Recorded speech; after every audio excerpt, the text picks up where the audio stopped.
Bonjour à tous, ravi de vous retrouver sur Public Sénat pour ce numéro des Matins du Sénat spécial consacré à l'écologie et l'environnement pendant la suspension des travaux parlementaires. Et retour ce matin au débat consacré au crédit alloué au budget de l'écologie lors de l'examen du projet de loi de finances 2019. Un budget en hausse d'1,7% par rapport à 2018. Point important, ce débat s'est tenu au lendemain des affrontements violents qui ont eu lieu à Paris samedi 1er décembre pendant la mobilisation des Gilets jaunes. Lors des discussions, les sénateurs ont fait référence à ces violences et à ces saccages, mais ils ont aussi dénoncé, je les cite, la fiscalité écologique punitive mise en place par le gouvernement. Dans leur viseur, la hausse de taxes sur les carburants, alors prévue pour janvier 2019, mais depuis supprimée par le gouvernement face à l'ampleur de la mobilisation des Gilets jaunes. Je vous rappelle que le Sénat avait été le premier à annuler cette hausse lors de son examen du budget 2019. Vous allez le voir, les échanges ont parfois été vifs entre les sénateurs socialistes et la ministre des Transports, Elisabeth Borne, chargée de défendre ce budget. Retour à ce débat début décembre. Rapporter les crédits de la mission écologie, développement et mobilité durable avec la journée qui s'est passée hier à Paris, et finalement on a le sentiment d'être un peu dans un autre monde. Mais je veux rappeler ici, Madame la Ministre, que, hasard des faits, de l'actualité, le détonateur de cette exaspération tient au raidissement de la taxe carbone et puis à une manière également, aujourd'hui encore, pour l'avoir entendu du porte-parole du gouvernement, la volonté de ne rien changer, considérant que la seule vérité est détenue par une partie de ceux qui nous gouvernent, en clair, par l'exécutif. La France s'est réveillée hébétée, traumatisée, dans des images qui sont des images de chaos, de guérilla urbaine, et il est urgent, Madame la Ministre, je vous le dis, en mon nom propre, mais également, je le sais, au nom de l'ensemble de mes collègues, il est urgent de prendre conscience et de changer de cap. Changer de cap parce que l'écologie et les enjeux environnementaux, s'ils nous dépassent, nous avons besoin d'associer les Français à leur adhésion et surtout à un choix qui soit un choix d'avenir. Et je reviendrai, puisque c'était vous-même qui étiez ici, Madame la Ministre, sur ce qui s'est passé l'an dernier lorsque nous avons rejeté, parce que nous considérions à la fois que c'était trop brutal, mais que la méthode n'était pas bonne, la taxe carbone telle que vous aviez, que vous continuez pour l'instant, jusqu'à cet instant, à la proposer. Nous vous avons proposé, à l'époque, d'utiliser la Conférence nationale des territoires pour travailler pendant une année. La proposition a été rejetée. Récemment, j'ai rencontré le président de la République à Pont-à-Mousson. Je l'ai rappelé, je lui ai dit, Monsieur le Président, vous faites une erreur, ça va devenir une faute coupable et peut-être grave. Il n'y a pas eu de suite. Et puis, il y a 2 jours ou 3 jours, j'étais au Conseil national de la transition énergétique en face du Premier ministre, où avec plus de solennité encore et de gravité, j'ai également plaidé pour finalement une pause et surtout l'ouverture du dialogue. Aujourd'hui, qu'est-ce que nous dit le gouvernement? Je ne change pas d'avis, je ne change pas la vérité, je ne change pas de cap. Mais le pays est en train de se dresser. Nous avons dit l'année dernière, il y a urgence à agir. Madame la Ministre, je suis ici en train de vous dire avec la plus grande solennité que vous devez agir, que le gouvernement doit agir et qu'il doit le faire avec toutes les parties prenantes, au premier rang desquelles les corps intermédiaires et même les 2 assemblées parlementaires.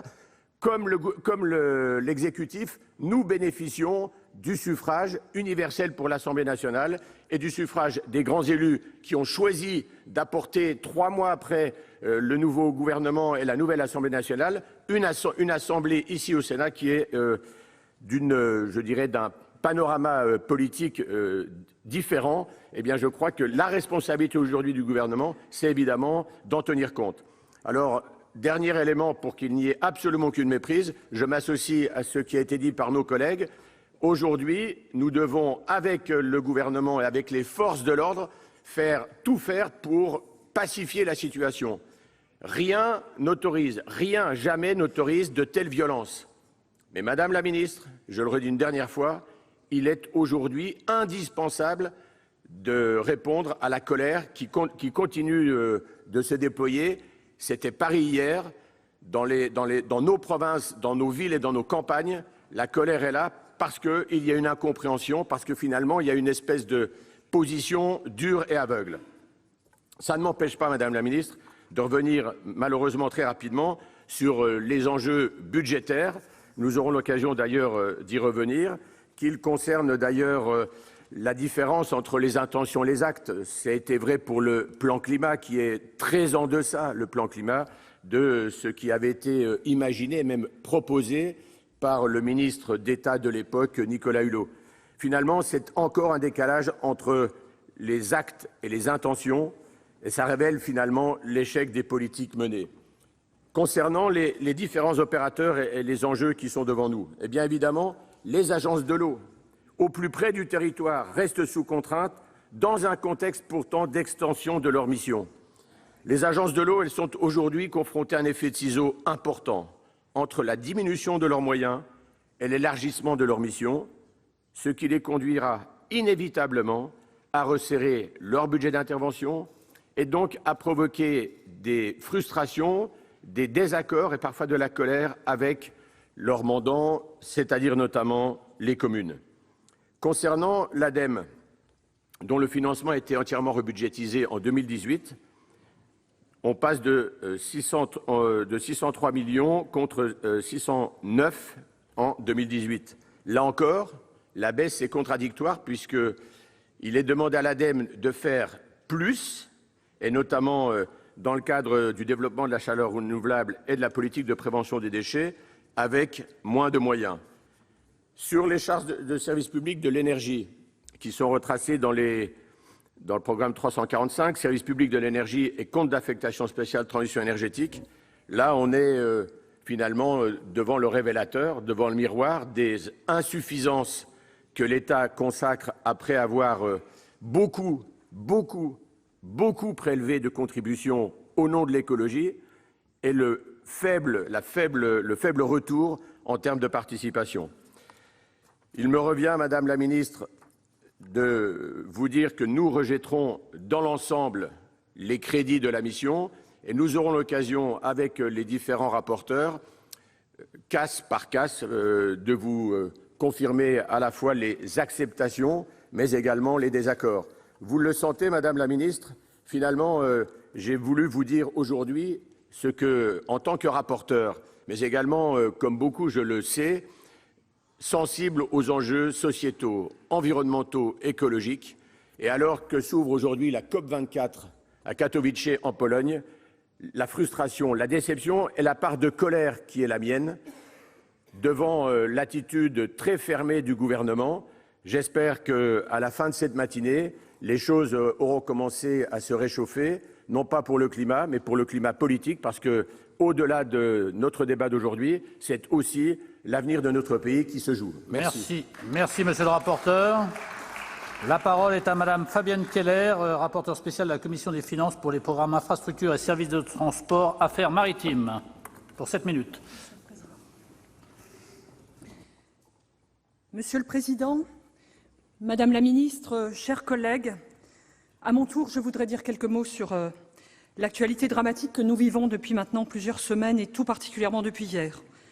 Au lendemain d'actes de violence inadmissibles, je veux dénoncer, je pense, comme nous tous, les attaques et dégradations inacceptables contre des symboles de la République. Je voudrais partager aussi mon soutien total aux forces de l'ordre. La grande majorité, chers collègues, des Gilets jaunes qui s'expriment depuis plusieurs semaines maintenant, nous lance un appel. Le message est fort, le besoin de dialogue impératif et bien sûr extrêmement difficile en l'absence d'interlocuteurs structurés. Il nous faut tous pacifier la situation et essayer de construire cet indispensable dialogue. Il nous faut aussi, Madame la Ministre, entendre l'exigence de rendre compte de l'utilisation de la fiscalité carbone Et j'ai été très impressionnée par le fait que les Gilets jaunes ne sont pas contre l'environnement. Ils expriment au contraire une adhésion aux objectifs pour leurs enfants, mais demandent aussi qu'ils soient beaucoup mieux accompagnés et que cette fiscalité qui pèse sur eux soit totalement réinvestie dans des actions d'accompagnement de la transition énergétique. J'en viens maintenant à mon rapport. Je voulais l'inscrire tout d'abord dans, Madame la Ministre, le projet de loi d'orientation des mobilités que nous examinerons au début de l'année prochaine. Celui-ci comportera en effet pour la première fois une programmation financière pluriannuelle des infrastructures de transport pour la période 2018-2037, que nous avions d'ailleurs demandé dans le cadre d'un groupe de travail consacré à cette question et présidé par notre ancienne collègue dynamique Marie-Hélène Deségaux. Cette programmation prévoit que l'AFITE sera dotée de 13,4 milliards d'euros pour investir dans les infras de transport, soit un peu moins de 2,7 milliards d'euros par an, puis sur la première période, puis de 14,3 milliards sur la seconde période de 5 ans, soit 2,9 milliards. Si beaucoup espéraient des chiffres plus ambitieux, et moi-même également, Madame la Ministre, je voudrais relever à ce stade que ces 13,4 milliards d'euros annoncés pour les 5 années à venir seront un effort financier très significatif, puisqu'ils représenteront une hausse de 40% des crédits pour les infras par rapport à la période de 5 ans précédente. Cette augmentation des moyens marque 5 priorités que vous rappelez régulièrement, Madame la Ministre. La première consiste à mieux entretenir et moderniser les réseaux routiers, ferroviaires et fluviaux existants, dont l'état s'était considérablement dégradé. La deuxième priorité consiste à désaturer les grands nœuds ferroviaires, ce qui permet d'améliorer le fonctionnement des services ferroviaires du quotidien, RER, TER, mais également de rendre plus crédible la perspective d'une réalisation de certaines lignes LGV. 2,6 milliards seraient consacrés à cette priorité. La troisième priorité serait le désenclavement routier, chers collègues, des villes moyennes et des territoires ruraux. Une vingtaine d'opérations, avez-vous décidé, Madame la Ministre, ou vous allez nous proposer, seraient concernées au sein, en général, des contrats de plan État-région pour 1 milliard d'euros. Ça, c'est très attendu par un grand nombre d'élus locaux et l'ensemble de nos collègues. Vous faites vôtre, Madame la Ministre, parmi vos priorités, celle du développement des mobilités propres, auxquelles je suis très attachée, comme beaucoup de collègues. Vous y consacreriez un peu plus d'1 milliard sur 10 ans. Enfin, la dernière priorité est celle du rééquilibrage tant attendu du transport de marchandises de la route vers le train et le transport fluvial, là aussi, 1 milliard d'euros sur 5 ans et 2,3 sur 10 ans. Voilà pour la LOM. Même si elle se traduirait aussi par un décalage, voire un renoncement à certaines opérations. Je pense qu'à l'A45, dont vous avez déjà annoncé l'arrêt entre Lyon et Saint-Étienne. S'agissant du budget maintenant, elles sont réparties entre l'AFITE et le programme 203. Je rappelle que pour l'AFITE, chaque année, on le redit, on n'a pas le budget de l'AFITE pour l'année suivante, mais on a quelques orientations, 200 millions d'euros supplémentaire, avec là aussi un effort consenti pour la régénération des réseaux. Un bémol toutefois, Madame la Ministre, après le renoncement du gouvernement précédent à la taxe poids lourds qui devait servir de recette à l'AFITE, c'est le projet de vignette qui est désormais abandonné et donc le budget de l'AFITE connaîtra un manque à gagner, enfin un déséquilibre financier de 500 millions d'euros très rapidement. Les crédits du programme 203, par ailleurs, sont très légèrement en hausse. Quelques mots sur les grands opérateurs. SNCF Réseau poursuivra le grand plan de modernisation et bénéficiera, cela mérite d'être relevé, d'une situation financière assainie grâce à la reprise de 35 milliards d'euros de sa dette par l'État en 2020 et 2022. Le coût du Grand Paris Express a été réévalué de manière probablement plus réaliste, avec des éléments pour risque plus raisonnables, à 35 milliards d'euros contre 25 précédemment. Vous avez accepté, vous proposez que leurs moyens humains puissent augmenter. Cela est tout à fait souhaitable compte tenu de l'ampleur de ce qui est le projet du siècle en matière d'infrastructure. Voies navigables de France va, quant à lui, consentir d'importants efforts sur ses personnels, avec une centaine de TPT de réduction par an. Donc, Madame la Ministre, le gouvernement a plutôt pris en compte les priorités que notre gouvernement avait identifiées, la nécessité d'investir pour les réseaux routiers, ferroviaires et fluviaux. Programme Affaires maritimes, la dotation s'établit à 162,6 millions d'euros. Je note l'effort pour acquérir de nouveaux patrouilleurs. Si je partage certaines réserves, Madame la Ministre, évoquées par Jean-François Husson, en particulier l'insuffisance du programme d'accompagnement des ménages pour la transition écologique, je suis par contre favorable au crédit des programmes de transport 203 et 205. Il me reste à vous présenter brièvement le CAS TET. Je vous rappelle, les TET, largement réduits à la suite du rapport Duron il y a 2 ans. Je vous propose d'adopter les crédits de ce compte d'affectation spéciale. Je vous remercie. Merci, chers collègues. La parole est à Monsieur Vincent Capo-Canellas, rapporteur spécial de la Commission des finances pour le programme Expertise, Information géographique et météorologie, pour 7 minutes. Monsieur le Président, Madame la Ministre, mes chers collègues, je ne peux débuter ce propos concernant la mission écologie sans rappeler, comme mes collègues viennent de le faire à l'instant, combien nous avons été collectivement choqués par le saccage hier de l'Arc de Triomphe, ce symbole national, ce symbole des valeurs de la République, et combien nous sommes solidaires de nos soldats et de nos forces de l'ordre, dont la mémoire a été hier atteinte par ces tags, par le fait que le monument qui est symbole de la mémoire ne puisse pas être respecté. Et lorsqu'on veut être écouté, entendu dans la République, il faut bien évidemment en respecter les symboles. Madame la Ministre, vous êtes ce matin au banc du gouvernement sur cette mission écologie au sens large et vous allez entendre évidemment toutes les critiques du Sénat sur ces différents points. Jean-François Husson l'a fait il y a quelques instants. Et bien évidemment, on ne peut déconnecter ce débat de ce qui est dans la société aujourd'hui, les questions de taxation du gasoil et de l'essence en particulier. Et ceci va évidemment donner un prisme de notre analyse s'agissant de l'ensemble des crédits qui sont ici rapportés. J'y reviendrai tout à l'heure en conclusion. J'interviens ici au titre du programme 159, Expertise, Information géographique et météorologie, ainsi que au titre du budget annexe Contrôle et exploitation aérien. Chacun le sait, ce programme 159 regroupe depuis 2017 les subventions pour le CEREMA, pour l'IGN et pour Météo France. Ces 3 opérateurs se sont vus signifier cette année une trajectoire financière. Selon une formule diplomatique, on pourrait dire que cette trajectoire est difficile, mais qu'elle est claire. Et si je devais emprunter une phrase à Jean-Pierre Raffarin, je dirais que la pente est forte, la pente des baisses de crédit.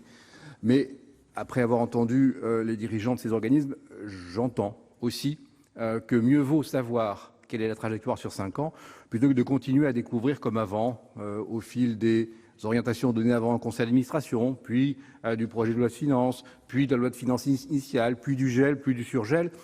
Voilà, il vaut mieux ne pas découvrir les baisses successives.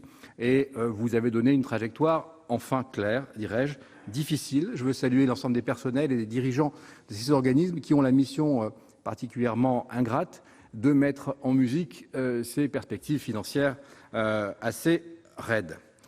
Pour Météo France, on connaît tous l'ampleur de son rôle à un moment où les événements climatiques extrêmes parfois se déroulent sur nos territoires.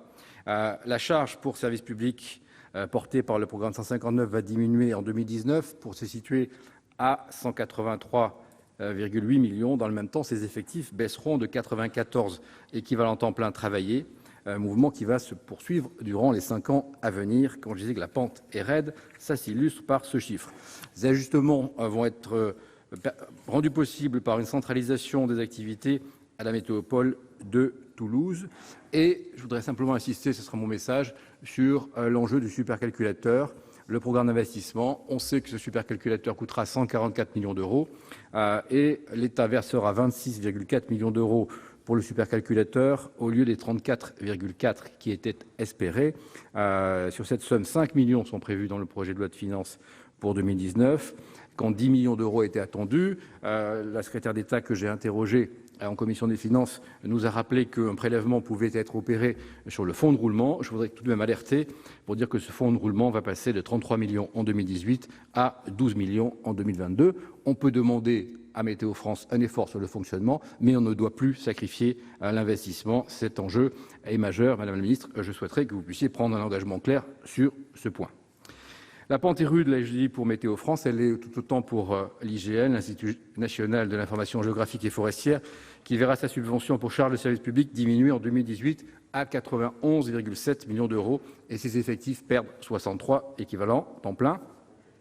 Le modèle économique va changer avec l'avènement de l'open data, un projet d'établissement visant à faire de celui-ci l'opérateur interministériel unique en matière de données géographiques souveraines, donc c'est fait jour. Et il faut désormais rapidement une révision du décret statutaire de l'établissement et l'élaboration de nouveaux COP, le précédent contrat d'objectifs et de performance étant arrivé à échéance depuis presque 3 ans. Le CEREMA doit aussi se réinventer, il s'est un peu stabilisé après une phase de crise très importante. Il va subir une baisse de sa subvention de 5 millions d'euros, subvention pour charges de service public, et de 100 équivalents temps plein. C'est là aussi un cap difficile à tenir, sans doute nécessaire si on regarde les contingences de la dette publique, mais là aussi, il y a un vrai travail à mener et je voudrais insister là aussi sur l'investissement, le besoin de faire que le matériel scientifique et technique du CEREMA puisse être modernisé. En clair, on peut-être assumer cette trajectoire en fonctionnement, en investissement, non, et il faut leur redonner du mou de ce point de vue-là. J'en viens au BACEA qui porte le budget annexe contrôle exploitation aérien qui porte 2,2 milliards d'euros de crédits de la Direction générale de l'aviation civile. On sait qu'il est assis sur la croissance en termes de recettes. Cette croissance est plutôt bonne, 4,8% estimée en 2018 et une fourchette un peu plus large de 2,7 à 5 en 2019 en raison des incertitudes notamment du Brexit. Je voulais simplement souligner qu'Air France, de son côté, a commencé à se réformer et à reconstruire un pacte social, mais que la situation du secteur me paraît particulièrement fragile. Madame la ministre, vous avez lancé des assises du transport aérien. Je vous en félicite. Nous souhaitons simplement, et vous savez que le Sénat a adopté différents amendements qui sont, me semble-t-il, dans la trajectoire des assises. Nous souhaitons simplement permettre au gouvernement d'aller au bout des arbitrages et je sais que vous plaidez dans ce sens-là. Et donc, la perche tendue par le Sénat me paraît devoir être reprise par l'exécutif. C'est une coproduction législative utile, me semble-t-il. Le BACEA va voir sa dette réduite et c'est une bonne chose, il y a un effort d'assainissement. Je voudrais simplement, dans le peu de temps qui me reste, insister sur la situation de la direction des services de la navigation aérienne. J'ai commis un modeste rapport à la Commission des finances il y a quelques mois de cela. Il y a une situation d'alerte. Nous sommes en retard, nous sommes pointés du doigt du point de vue européen. Et vous devez, me semble-t-il, prendre la mesure des difficultés. Je serai sensible au fait que vous acceptiez de transmettre au Parlement les résultats de la mission d'inspection que vous avez déclenchée et qui a rendu ses conclusions il y a quelque temps. Je vous remercie. Ne confondons pas les gilets jaunes avec les casseurs. Ici même, il y a un mois, j'avais prévenu le ministre de Rugy. Je lui avais dit « La transition énergétique doit être socialement inclusive. Faute de quoi, il y aura problème. » Point de commentaire. Juste quelques remarques sur ce budget qui, compte tenu des enjeux, aurait gagné à être plus ambitieux. Quelques remarques donc avant d'évoquer le dossier inquiétant de l'éolien flottant en Méditerranée. Sommes-nous assurés que la fiscalité écologique, au demeurant légitime, compte tenu des dérèglements climatiques, est bien fléchée pour l'essentiel, vers la transition énergétique et écologique? J'en doute. Il y aurait pourtant là des marges de manœuvre pour lutter contre la précarité dans laquelle risquent de basculer nombre de ménages. Quant à la transformation du CITE en prime, reportée d'1 an de plus, voilà une belle occasion de manquer pour accélérer la rénovation thermique chez les plus modestes. Difficile, dans ces conditions, d'atteindre l'objectif de rénover 500 000 logements par an, et ce d'autant que les crédits CITE sont réduits de moitié. Nous présenterons donc un amendement sur ce sujet. Concernant le chèque énergie, sa revalorisation de 50 €, Disons-le tout net, ce montant est insuffisant pour compenser et la hausse des prix et inciter à la rénovation. Nous présenterons donc un autre amendement sur ce point. Faute de temps, je ne traiterai pas du stockage de l'électricité ou de la probable et nécessaire réforme de la structure du TURP dès lors que le développement de l'autoconsommation va s'accélérer, car il faudra bien continuer à utiliser nos réseaux et à conforter la péréquation. J'en viens donc à l'éolien en mer. Sommes-nous vraiment en route vers une nouvelle économie environnementale? Si j'écoute les discours officiels, j'applaudis. Si je juge aux actes, je suis profondément déçu. L'annonce par le gouvernement d'un développement très limité de l'éolien en mer a eu l'effet d'une douche froide. On ne peut pas se positionner en champion de la lutte contre le changement climatique et en même temps donner un grand coup de frein à des projets à long terme. Or, l'enjeu est majeur. Il s'agit, avec l'éolien en mer, d'accélérer la transition énergétique grâce à la massification apportée par l'éolien flottant et de structurer ainsi une filière industrielle susceptible de se placer en tête du marché mondial. Faut-il enfin parler des nombreux emplois attendus? Concernant le département de l'Aude et l'Occitanie, nous nous sommes battus avec l'ancienne députée Marie-Hélène Fabre de Narbonne pour arracher l'installation en 2015-2016 de 2 fermes pilotes dans le golfe du Lion. La présidente de la région, qui défend cet important projet, a rappelé que 210 millions sont investis dans les travaux sur Port-la-Nouvelle pour accompagner le développement de cette filière. À son initiative, élus et acteurs économiques ont signé le pacte de Narbonne, pacte que je soutiens. Or, le coup de frein qui vient d'être annoncé par le ministre est terrible pour l'ensemble des acteurs qui ont déjà investi. Mais où est la cohérence? Quand on veut développer, on donne de la visibilité et non des coups de frein. Car dans ce cas, cela peut être l'arrêt des programmes d'investissement. Je vous demande, Madame la Ministre, d'intervenir pour que le gouvernement revoie sa feuille de route et sur le calendrier et sur les volumes annoncés. Car ne brisons pas la dynamique de cette filière de l'éolien flottant. Nous sommes aujourd'hui pionniers, ne soyons pas demain les derniers. Je vous remercie. À défaut d'être réellement en mouvement, ce gouvernement veut nous faire croire qu'il est en marche. Soit, encore faudra-t-il connaître la direction envisagée et puis également le sens de parcours choisi. Après avoir organisé les assises de la mobilité, il fallait oser les assises de la mobilité, et face à la grogne très vive qui s'exprime en réaction à une fiscalité écologique hors sol, on nous livre un volet de pseudo-mesures pour la transition écologique, une sorte d'usine à gaz nouvelle génération totalement inappropriée. Pour paraphraser un journal satirique bien connu, tout cela fait plutôt penser à une transition bricologique. Le constat est très clair concernant les crédits alloués au budget de l'écologie. Entre la hausse des recettes issues de la fiscalité et la réalité du budget du ministère, le compte n'y est pas. Les Français, et particulièrement bien sûr ceux qui résident en zone rurale, vont subir un choc fiscal sans précédent si aucune inflexion n'est envisagée. Chacun est capable de comprendre l'urgence climatique. Mais pour embarquer l'ensemble des Français sur un changement de comportement, il faut qu'ils aient une vision claire des moyens techniques, politiques et financiers qui vont être mobilisés pour atteindre cet objectif. Force est de constater que tout cela reste encore aujourd'hui beaucoup trop flou. Ainsi, dans la programmation pluriannuelle de l'énergie qui a été dévoilée en début de semaine, fidèle à une forme d'écologie punitive et pour tout dire très idéologique, on a le sentiment que la seule ligne directrice est de programmer la fermeture de réacteurs nucléaires dans un délai plus ou moins long. Or, en politique, il est indispensable que les objectifs d'évolution de notre mix énergétique soient crédibles et réalistes. Alors, je me suis livré à quelques petits calculs. Savez-vous que chaque réacteur fermé sur la base d'1 gigawatt environ nécessite, par exemple, l'implantation d'environ 2000 éoliennes, ce qui consommera de l'ordre de 50 000 hectares.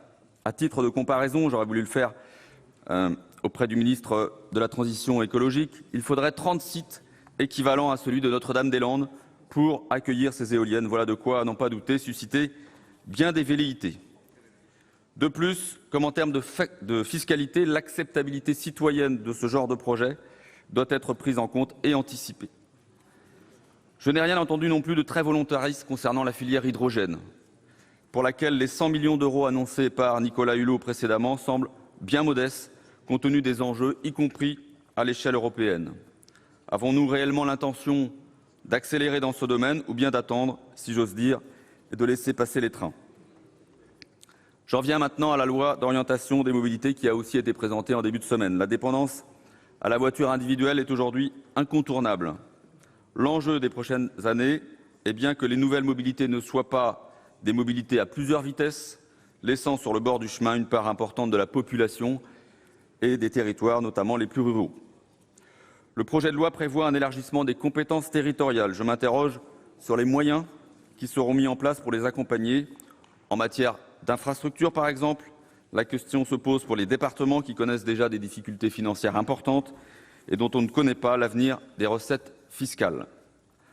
En ce qui concerne la mobilité décarbonée, volet essentiel de la transition énergétique, je prends acte de l'augmentation du compte d'affectation spéciale aide à l'acquisition de véhicules propres. Même si beaucoup reste encore à faire pour atteindre l'objectif de l'arrêt des ventes de véhicules essence et diesel à l'horizon 2040, les deux mesures d'augmentation du montant de la prime à la conversion et d'élargissement des bénéficiaires aux automobilistes effectuant un trajet domicile-travail supérieur à 60 km vont dans le bon sens. Vous l'aurez compris, Madame la Ministre, mon avis est qu'en matière de transition énergétique, les défis à relever sont encore nombreux pour passer de l'annonce, voire de l'injonction politique, à la mise en œuvre effective. Je vous remercie. Nous allons procéder à l'examen des amendements portant sur les crédits de la mission écologie, développement et mobilité durable figurant à l'état B.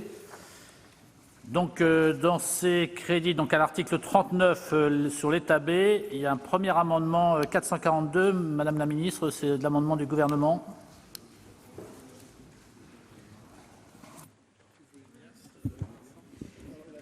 Merci Monsieur le Président. Donc l'amendement vise à diminuer les crédits des programmes 113 et 217 pour permettre de transférer les crédits aux collectivités locales dans le cadre des transferts de compétences conformément aux lois de décentralisation. Merci. Monsieur le rapporteur, l'avis de la commission?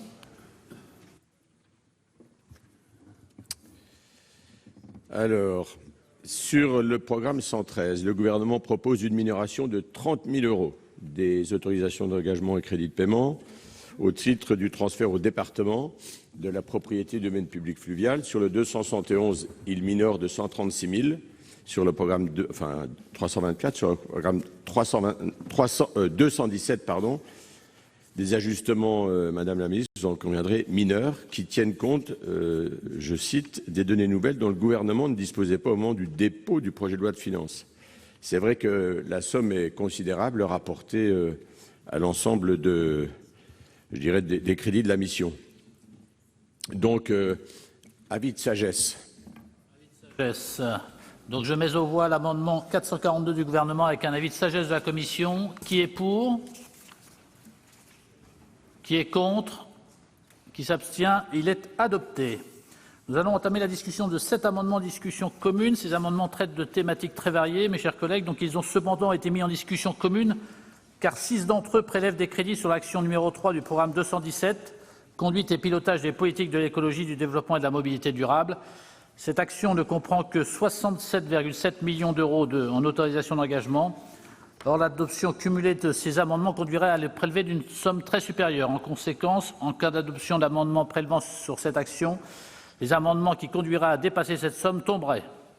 Cette précision étant faite, nous passons à la présentation de ces amendements. Et le premier, c'est le 216. Monsieur Courteau.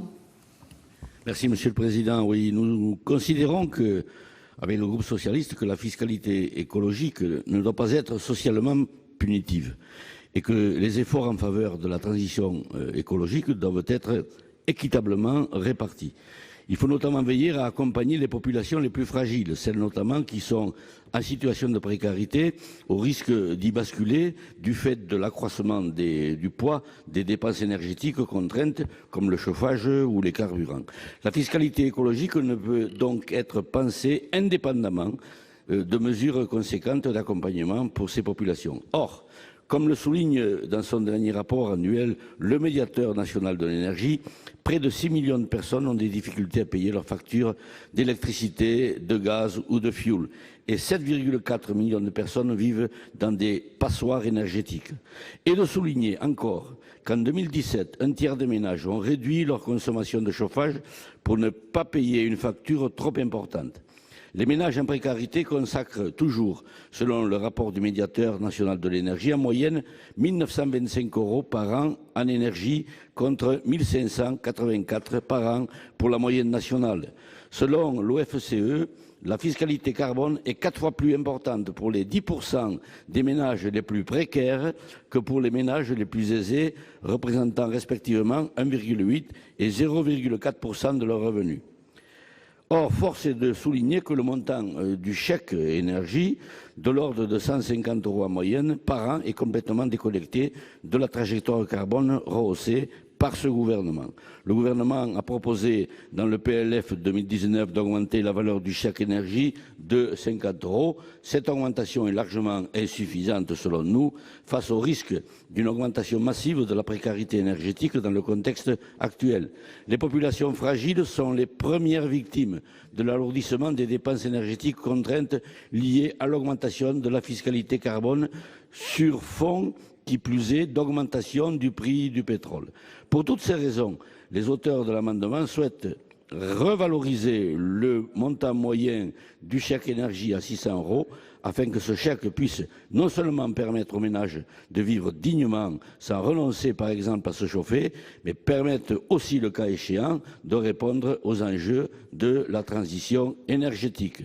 En effet, la possibilité de cumuler sur 3 années le montant du chèque énergie, soit une valeur moyenne cumulée de 1 800 €, rendrait enfin possible son utilisation pour des travaux d'efficacité énergétique du logement. Merci, chers collègues. L'amendement 22, Monsieur Grémillet. Oui, merci, Monsieur le Président. Madame la Ministre, mes chers collègues, dans ses objectifs initiaux, le chèque énergie devait non seulement permettre de payer les factures, mais aussi d'aider à financer les travaux de rénovation énergétique. En réalité, le montant du chèque, même cumulé sur 3 ans, est bien trop faible comparé au coût des travaux pour déclencher à lui seul une opération de rénovation. Les chiffres l'ont d'ailleurs prouvé. Lors de l'expérimentation, à peine quelques centaines de chèques, au mieux, ont servi à financer les travaux. Depuis sa généralisation à l'ensemble du territoire, ce sont vraisemblablement quelques milliers de chèques au plus qui sont concernés. Si l'on veut inciter véritablement les ménages à préférer payer des travaux plutôt que des factures et les aider à sortir de la spirale de la précarité énergétique, il faut donc renforcer le signal public et donc moduler le chèque en fonction de son utilisation. La Commission des affaires économiques propose donc de doubler le montant du chèque lorsqu'il sert à financer des travaux. Cumulés sur 3 ans, ce serait ainsi en moyenne 1 200 € qui pourraient venir en déduction du coût des travaux en complément d'autres aides, notamment celle de l'ANA. L'évaluation de la dépense publique correspondante est difficile à faire, mais l'on peut penser que même avec l'extension annoncée de 2 millions de ménages supplémentaires, les 62 millions proposés ici suffiront largement. Sans ce bonus pour travaux, on continuera d'entretenir la précarité énergétique à coup de petites déductions sur la facture, plutôt que de traiter le mal à la racine. Ou alors, on acte le fait que le chèque énergie ne sert qu'à payer des factures, mais dans ce cas, on aura mis en place un système bien complexe pour faire la même chose en moins bien que les tarifs sociaux. Cet amendement vise donc à ajuster le chèque énergie pour lui permettre d'atteindre l'un des objectifs qui lui avait été fixé. Merci, chers collègues. L'amendement 20, Monsieur Bigot. Oui, Monsieur le Président, Madame la Ministre. Cet amendement vise à supprimer la baisse de subventions pour charges de service public versées à l'ADEME, soit 6 millions d'euros en 2019 par rapport à 2018. L'ADEME joue un rôle fondamental en matière de transition écologique et climatique, et le champ de ses missions est de plus en plus élargi. Dans ce cadre, il semble donc anormal, particulièrement à l'heure où cette transition apparaît de plus en plus indispensable et urgente, que ces moyens soient diminués, même de façon réduite, moins 1%. Afin d'être recevable, cet amendement propose de prélever ce montant au sein du programme 217, Conduite et pilotage des politiques de l'écologie et du développement et de la mobilité, afin de l'orienter vers l'action 12 de l'ADEME du programme 181, Prévention des risques. L'amendement 299, Monsieur Grémillet. Oui, merci, Monsieur le Président. Madame la Ministre, mes chers collègues, Dans quelques semaines, une opération de changement du gaz distribué dans le nord de la France va commencer. Elle va concerner 1,3 million de clients, soit 10% de la consommation française, et tient à l'arrêt d'un gisement de gaz aux Pays-Bas qui desservait toute cette zone. Or, il se trouve que certains appareils ou équipements, à commencer par les chaudières, ne seront pas compatibles avec ce nouveau gaz. Il faudra donc les remplacer sous peine de coupure de l'alimentation pour des raisons de sécurité. Pourtant, et bien que le Sénat alerte depuis février 2017 sur la nécessité d'aider les consommateurs concernés, qui n'y sont pour rien, aucun dispositif n'a été mis en place à ce jour par le gouvernement. Madame la ministre, nous savons que vos services, que le gouvernement, travaillent sur ce sujet, mais nous ne voyons toujours rien venir. Il est question de créer un chèque conversion qui serait financé par le tarif d'utilisation du réseau et non par le budget de l'État. L'aide serait identique pour tous les consommateurs concernés, quelles que soient leurs ressources, avec pour objectif un reste à charge de 0 en cas de remplacement par une chaudière à gaz performante. Cette solution aurait certes le mérite de régler le problème pour tous les clients concernés, mais elle ne s'est toujours pas concrétisée. En attendant, il nous faut agir tout de suite pour l'année 2019. Je vous rappelle, c'est dans quelques semaines. Sans ça, des clients recevront très prochainement un courrier leur demandant de changer leur appareil sous peine de coupure, mais sans qu'aucun accompagnement financier leur soit proposé.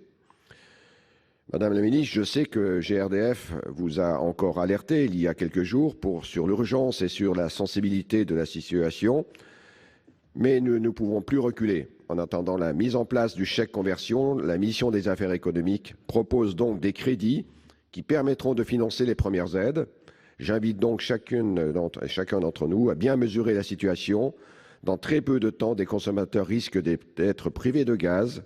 Nous avons toutes les données du problème. Il est urgent d'agir et c'est pour ça que je présente cet amendement au nom de la Commission des affaires économiques. Chers collègues, l'amendement 401, c'est Monsieur Magnier. Non, Monsieur Houllegatte. Pardon, Houllegatte. Merci Monsieur le Président, Madame la Ministre, mes chers collègues. Le verdissement de la fiscalité ne doit pas conduire à laisser penser que ce sont en fin de compte les gros contribuables qui se mettent au vert. D'où la nécessité d'encourager et d'accompagner toutes les initiatives citoyennes. Or, parmi ces initiatives, beaucoup sont menées par l'économie sociale et solidaire qui met en œuvre, à travers de nombreuses microstructures, beaucoup d'innovations non technologiques. Aussi, cet amendement vise à transférer 2 millions d'euros au profit du nouveau programme Économie sociale et solidaire. Cette augmentation a pour objet de rétablir les crédits alloués par l'État aux dispositifs locaux d'accompagnement au niveau du montant qui figurait au sein de la loi de finances pour 2017, soit 10,4 millions d'euros. L'année dernière, dans le cadre du débat budgétaire, le gouvernement s'était engagé à ce que les moyens alloués à ces dispositifs soient maintenus en exécution. Or, ces engagements n'ont pas été suivis d'effet. Pourtant, les dispositifs locaux d'accompagnement constituent un soutien essentiel pour les structures de l'économie sociale et solidaire qui sont ancrées dans les territoires, notamment dans la sphère culturelle. Ces dispositifs ont vocation donc à accompagner les acteurs de l'économie sociale et solidaire, en particulier les associations, dans leur démarche de création, de consolidation et de développement de leur activité. Avec plus de 95% des structures accompagnées qui sont satisfaites, les DLA ont largement montré leur efficacité. Aussi, donc, afin de ne pas créer aucune charge supplémentaire, la hausse des crédits dédiés au programme Économie sociale et solidaire est compensée par une baisse équivalente des crédits de l'action 3, politique et programmation de l'immobilier et des moyens de fonctionnement du programme 217 portant sur la conduite et le pilotage des politiques de l'écologie, du développement et des mobilités durables. Merci. Collègues, monsieur le rapporteur, l'avis de la commission. Alors, dans les débats de ce matin, enfin, en tous les cas de la mi-journée plutôt, finalement, le principe, le fil conducteur va être assez simple. J'ai annoncé que nous rejetterions les crédits de la mission, ce qui n'empêche que nous pouvons évidemment présenter les amendements. Je note également que ces amendements font souvent appel à de la mobilisation de crédits supplémentaires. Faute d'avoir des crédits supplémentaires, les uns ou les autres jouent un peu au bonneteau, ce qui n'est pas non plus la solution. mais ce qui rejoint la préoccupation que beaucoup ont exprimée ce matin dans les propos d'un budget très insuffisant consacré aux enjeux écologiques. Alors si je prends les 3 premiers amendements, puis ensuite Monsieur Capo-Canella, et j'en reviendrai. Le premier, il en est un bel exemple, puisque moi je partage la volonté d'améliorer le montant du chèque énergie, mais en le passant de 150, non pas à 200, mais à 600 €, on va chercher 1,5 milliard dans la poche d'autres, ce qui honnêtement, et notamment au titre de la Commission des finances et de la rigueur dans laquelle nous travaillons, n'est pas possible. Donc je proposerai, Monsieur Courteau, un avis de retrait ou à défaut défavorable. Vous l'avez compris, ce n'est pas sur l'objet, c'est sur la mécanique budgétaire. C'est en même temps la même chose pour notre collègue Daniel Gremillet, qui souligne d'ailleurs à juste titre les insuffisances par rapport à l'origine et aux objectifs du chèque énergie, qui doit effectivement, me semble-t-il, faute d'être ensuite un tonneau des Danaïdes, permettre de remédier par des travaux, ce qui est insuffisamment le cas, ça a été souligné, aux passoires énergétiques et donc à l'aide qui est donnée, qui ne doit pas être finalement une aide systématique. L'objectif, c'est l'extinction de cette aide. Troisième, ça c'est le 120. Le 120, pardon, c'est pour notre collègue Monsieur Bigot. Ça, c'est sur le budget de l'ADEME. J'ai eu l'occasion de le dire dans le propos introductif. On confie des missions supplémentaires à l'ADEME et on réduit son budget. Il y a un moment, je pense, où l'élastique finit par casser, mais ça n'est pas aujourd'hui, en tous les cas, la Commission des finances qui peut, à elle seule, remédier à ce sujet. Donc là aussi, demande de retrait ou à défaut, et pour les mêmes considérations, un avis défavorable. Merci. Donc le rapporteur Capo-Canella. Merci Monsieur le Président. Je vais donner l'avis de la Commission sur le 169 rectifié bis.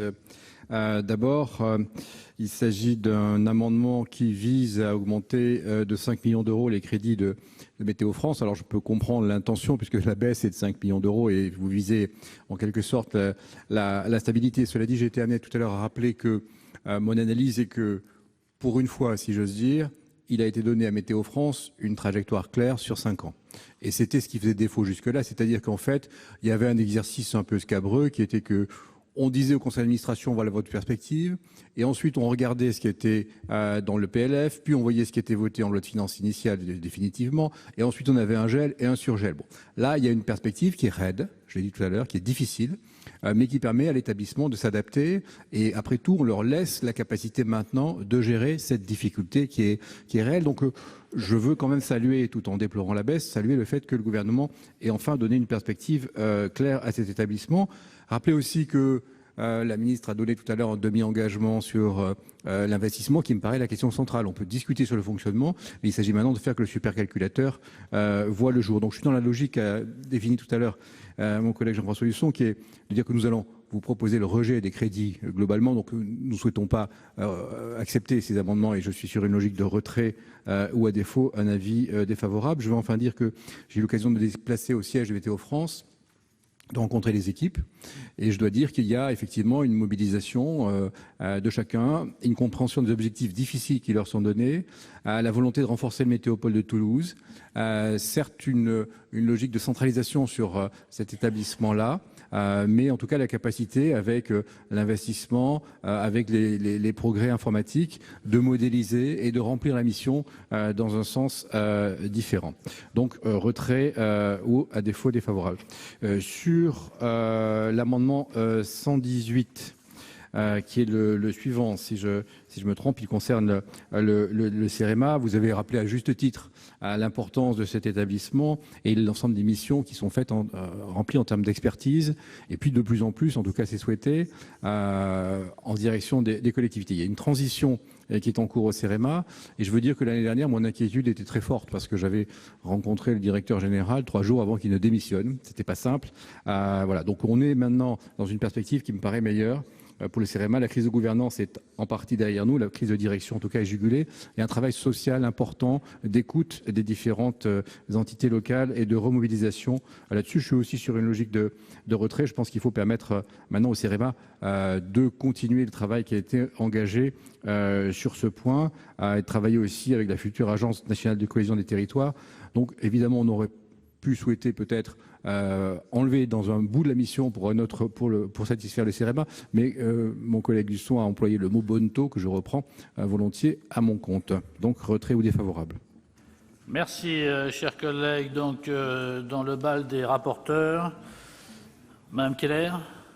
Oui, un mot sur l'amendement de M. Courteau, de notre collègue, qui se propose d'augmenter le chèque énergie en prélevant 1,5 milliard sur les crédits de transport. On connaît tous les règles de l'article 40, mais je voudrais dire que voilà, c'est difficile d'accepter cet amendement. Je lui proposerai le retrait tout en soutenant le message qu'il porte, comme l'amendement de notre collègue Remillet, à savoir que ce chèque énergie ou chèque vert mériterait d'être renforcé, de cibler les personnes qui sont très dépendantes de l'énergie, à la fois pour leur transport et pour leurs moyens de chauffage. Madame la ministre, cela pose à nouveau la question des mesures de compensation, elles sont sous-jacentes dans plusieurs amendements, et d'accompagnement de cette transition écologique que nous accompagnons tous de nos voeux, mais nous voudrions vous dire que nous sommes à vos côtés pour négocier avec le budget plus de moyens pour ces mesures indispensables pour rendre acceptable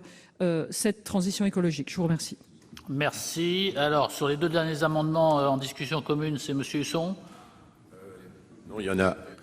Non. 19 et le 401. Non, moi je prends le 299, Monsieur le Président. C'est pas évident, votre répartition. Allez-y, voilà. Monsieur le rapporteur. Simplement, pour Monsieur Grémillet, alors je partage d'autant plus mais je pense que Madame la Ministre va nous donner des éléments de réponse, parce qu'un amendement identique sur le même objet avait été présenté l'année dernière. Il nous avait été dit à ce moment-là qu'il n'y avait pas de souci, que la solution serait donnée. Donc, Madame la Ministre, je le dis, ça arrive à tout le monde, mais vous comprenez que c'est un côté un peu désagréable de donner des éléments de réponse, finalement de ne pas l'avoir avant de revenir en séance. Alors, comme ici on est bien élevé, on ne proteste pas trop vigoureusement, mais à force de ne pas protester, celles et ceux qui sont touchés par le dispositif, où manifestement il y a là aussi une certaine et une vraie urgence, je pense évidemment que vous allez trouver la solution, parce que malgré tout, et pour les mêmes raisons que tout à l'heure, je proposerai un retrait de l'amendement de M. Grémillet.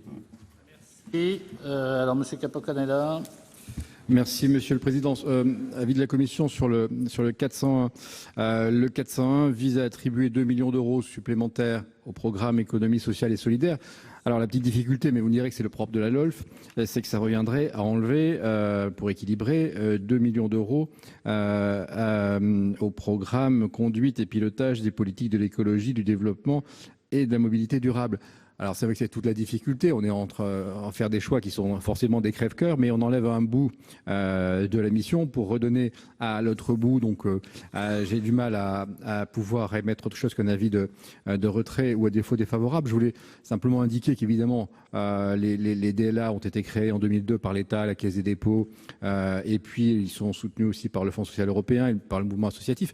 On voit bien que il y a un travail qui est utile en faveur de l'emploi dans les structures de l'économie sociale, c'est la mission, mais je veux dire que la partie conduite et pilotage des politiques de l'écologie est tout aussi importante pour le moins, donc je suis dans la logique de retrait telle que nous l'avons définie au niveau de la Commission, ou à défaut défavorable. Merci, Madame la Ministre, sur ces 7 amendements. Merci, Monsieur le Président. Donc, sur les 2 premiers amendements, donc l'amendement 216 et l'amendement 22 qui visent à renforcer le chèque énergie, outre les difficultés qu'il poserait sur les programmes dont les crédits seraient amenés à baisser pour gager les dépenses supplémentaires. Moi, je voudrais rappeler que le chèque énergie n'est pas le seul dispositif pour accompagner la rénovation thermique des bâtiments, loin de là. Donc le chèque énergie vise d'abord à aider à payer les factures et, le cas échéant, à faire des petits investissements. Mais vous connaissez tous les autres dispositifs qui existent, le crédit d'impôt transition énergétique, les aides de l'ANA, le prêt à taux zéro, la TVA à 5,5. Donc je pense qu'il ne faut pas vouloir faire au chèque énergie le travail de tous les dispositifs d'accompagnement de la rénovation énergétique des bâtiments. Et puis je voudrais répondre à monsieur le sénateur Grémillet que non, je pense que ça n'est pas moins bien que les tarifs sociaux qui existaient, c'est largement mieux, puisque je rappelle que les foyers qui étaient équipés de chaudières fuel, de GPL ou de bois n'étaient pas accompagnés par les précédents dispositifs, alors que le chèque énergie vous accompagne quelle que soit l'énergie de votre chauffage. Donc, avis défavorable sur ces deux amendements. S'agissant de l'amendement 120, avis défavorable également. Je rappelle que les crédits de l'ANA, que la situation de l'ANA s'est largement améliorée depuis que les crédits ont été rebudgétisés en 2018. La dotation du PLF 2019 représente une hausse de 30%, encore une hausse de 30% par rapport aux années précédentes. L'ADEME a un fonds de roulement qu'elle peut mobiliser, ce qui lui permettra de présenter prochainement un budget avec une augmentation de 62 millions d'euros des crédits pour le fonds chaleur et de 73 millions d'euros au global de ces crédits d'intervention. Donc avis défavorable, retrait ou avis défavorable sur cet amendement. S'agissant de l'amendement 169, donc comme monsieur le sénateur Capo-Canellas a eu l'occasion de l'expliquer, il est en effet prévu, les moyens nécessaires pour le programme de supercalculateur sont effectivement prévus dans le cadre du budget de Météo France. Donc cet amendement, outre le fait qu'il viendrait réduire les crédits les moyens de fonctionnement du ministère de la Transition écologique et solidaire, n'est pas nécessaire. Je vous propose le retrait, sinon avis défavorable. Même esprit sur les moyens du CEREMA. Tous les établissements, et je pense que c'est aussi important peut-être de partager ça avec vous, on demande en effet des efforts d'efficacité, de performance à nos services et à nos opérateurs. On ne peut pas à la fois vouloir baisser les prélèvements obligatoires et en même temps ne pas se préoccuper de s'assurer que les services participent aussi à l'amélioration globale de la performance du service public. Donc avis défavorable sur cet amendement. Alors s'agissant de l'amendement proposé par le sénateur Grémillet, donc je vous confirme qu'on prend pleinement en compte ce problème et je peux m'engager au nom du gouvernement à ce qu'on vous présente le dispositif dans le cadre de l'examen du projet de loi de finances pour 2019. L'amendement tel qu'il est proposé n'offre en fait pas l'assurance que le reste à charge sera limité pour tous les consommateurs contraints de remplacer un appareil à gaz, tout particulièrement les consommateurs en situation de précarité. Donc le dispositif auquel le gouvernement a travaillé et qui sera présenté dans l'examen du projet de loi de finances pour 2019, c'est une solution beaucoup plus simple que la solution préconisée dans l'amendement qui obligerait à compléter par toutes sortes de dispositifs complémentaires, donc avec un titre spécial de paiement couvrant le coût de remplacement de l'appareil au gaz qui permet d'éviter un reste à charge pour le consommateur ainsi qu'une avance de frais. Et ça laissera également aux ménages la possibilité de choisir l'énergie de son futur système de chauffage. Et donc ce sera effectivement un dispositif qui permettra d'accompagner les changements d'appareils de chauffage et de production d'eau chaude sanitaire. S'agissant de l'amendement, donc défavorable, retrait ou défavorable. Ensuite, sur l'amendement 401, donc moi je voudrais d'abord souligner que le budget consacré à l'économie sociale et solidaire a fortement augmenté depuis qu'il est rattaché au ministère de la Transition écologique et solidaire. La dotation qui est attribuée au DLA a été dimensionnée en fonction des besoins connus. Tous les projets seront financés et le cas échéant, on pourra en 2019 abonder cette action importante si ça devait être nécessaire. Donc je vous propose le retrait, à défaut défavorable. Merci Madame la Ministre. Monsieur Grémillet pour explication de vote. Et votre avis sur les retraits, les demandes de retrait aussi. Oui, merci Monsieur le Président. Monsieur le Président, si vous êtes d'accord, je vais donner mon avis sur les deux amendements qui sont concernés au titre de la Commission des affaires économiques. Le premier, je vais le maintenir. Il a été voté à l'unanimité des suffrages exprimés en commission. À l'unanimité des suffrages exprimés en commission. C'est un travail de commission. Je le maintiens parce que, Madame la Ministre, Monsieur le rapporteur de la Commission des Finances, ce n'est pas la fuite en avant. Le doublement, je vous l'ai dit, par rapport à l'enveloppe budgétaire aujourd'hui, c'est bien quelque chose qui est bien maîtrisé et surtout qui apporte à la fois la prise en considération des situations les plus précaires, parce qu'il faut ouvrir les yeux, on ne peut pas être ici et ne pas regarder ce qui se passe effectivement sur le terrain. Et la deuxième raison, c'est que ça permet effectivement de faire des investissements qui apportent à la fois une réponse sur la précarité énergétique, mais aussi sur les travaux qui vont dans le bon sens. Et là, Madame la Ministre, on peut se rejoindre. Mais je maintiens cet amendement. Et le deuxième amendement, Monsieur le Président, je vais le maintenir aussi. J'entends la réponse de Madame la Ministre, mais acceptez, Madame la Ministre, avec beaucoup de respect, que si on n'avait pas posé cette question, c'était même pas évoqué, il n'y a aucune mesure qui est lisible par rapport aux 1,3 million de personnes qui sont concernées par cette rupture brutale. C'est début de l'année 2019, c'est dans quelques semaines, il n'y a aucune réponse. Et là encore, c'est un amendement qui a été voté et présenté au titre de la Commission des affaires économiques, qui a été voté à l'unanimité des suffrages exprimés et que je vais maintenir. Madame la Ministre, quand vous dites l'amendement est moins bien que le vôtre, mais le vôtre, encore fallait-il le connaître, nous n'avions rien. Je suis désolé, au jour d'aujourd'hui, il n'y a aucun document, il n'y a aucune certitude qui permette à ce 1,3 million de personnes qui sont exposées de dire effectivement il va y avoir des mesures.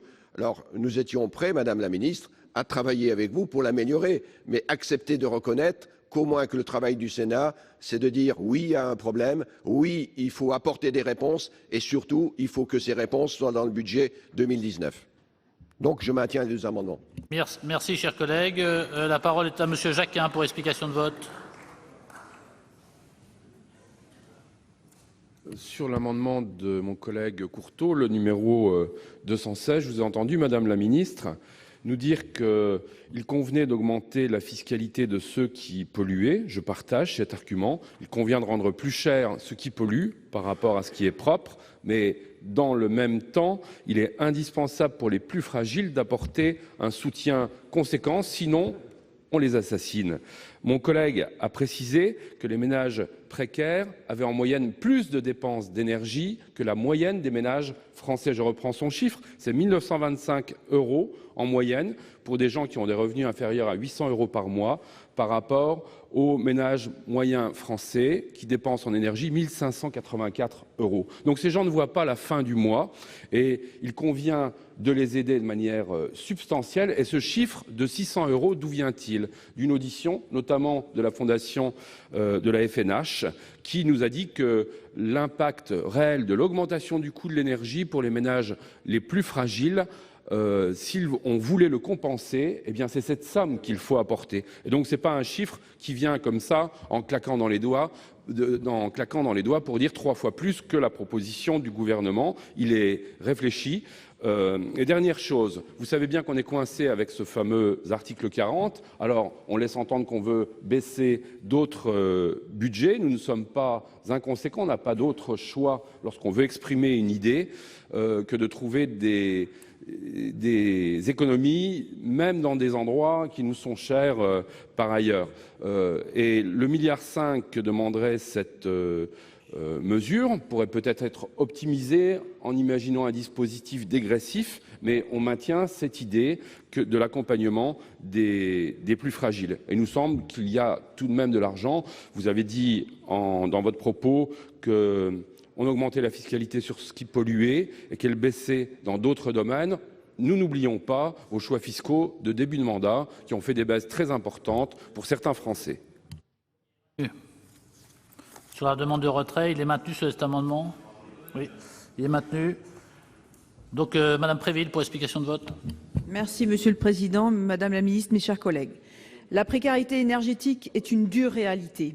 Les inégalités continuant de se creuser inexorablement, il est absolument nécessaire de renforcer la compensation financière, faute de mieux, aux populations les plus pauvres. Je rappelle à ce sujet que cela concerne notamment environ 900 000 enfants. Dans ces familles, il n'est pas rare qu'on se chauffe mal ou pas du tout, et qu'il y ait en plein hiver des jours où il n'y ait pas d'eau chaude à la maison. Est-ce tolérable? Ne sommes-nous pas un pays développé? Nous nous devons de les accompagner et de manière conséquente, pour ne pas dire décente, afin que tous les Français puissent vivre dignement. Je vous remercie. Merci. Pour explication de vote, Monsieur Gontard. Oui, merci Monsieur le Président. Moi, dans le sens de ce qui a été dit, c'est vrai que l'ensemble de ces amendements, on peut les soutenir, hein, que ce soit sur le chèque énergie, sur les deux amendements sur le chèque énergie. Je pense que ça a été rappelé sur cette question d'accompagnement, d'équité et puis d'aide sur les personnes les plus vulnérables. La question du CEREMA, j'en ai parlé dans mon intervention. Donc il me semble que ces amendements vont dans le bon sens. Alors bien sûr, on est bloqué par ce qui a été rappelé par l'article 40 et qu'il faut bien prendre de l'argent d'un côté pour venir abonder ces amendements. Et c'est sûr que ce n'est pas forcément satisfaisant puisque y a effectivement je pense qu'il n'y a aucun endroit où on a envie d'enlever de l'argent. Mais il me semble que c'est quand même intéressant et important de pointer ça et de pointer ces priorités qui me semblent importantes. Merci, Monsieur Courteau, pour explication de vote. Oui, Monsieur le Président, tout d'abord, vous dire que tous les amendements présentés par le groupe socialiste seront maintenus et soumis au vote. Concernant le 216, et suite aux propos du Président de la République sur la revalorisation du chèque énergie, nous avons tendu la perche au gouvernement. Nous avons même un temps espéré que le gouvernement lèverait le gage financier de cet amendement pour permettre une augmentation satisfaisante du montant du chèque énergie, sans en faire supporter l'effort par les programmes mentionnés sur cet amendement. Parce que face à l'urgence écologique et sociale, les recettes supplémentaires engrangées par l'État au titre de la fiscalité écologique doivent servir à des politiques de redistribution tout en favorisant la transition énergétique et surtout en faveur des plus démunis. Merci, Monsieur Houllegatte, pour explication de vote.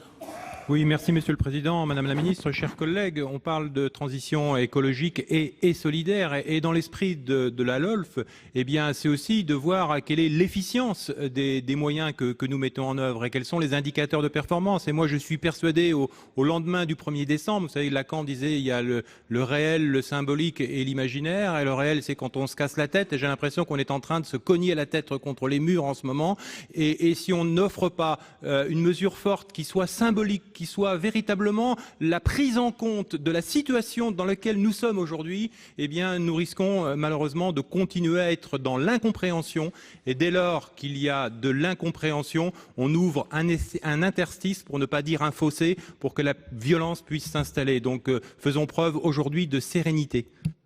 Merci, Monsieur Caner, pour explication de vote. Monsieur le Président, Madame la Ministre, j'espère que vous connaissez cette belle bande dessinée, dessin animé qu'on appelait les Shadocks.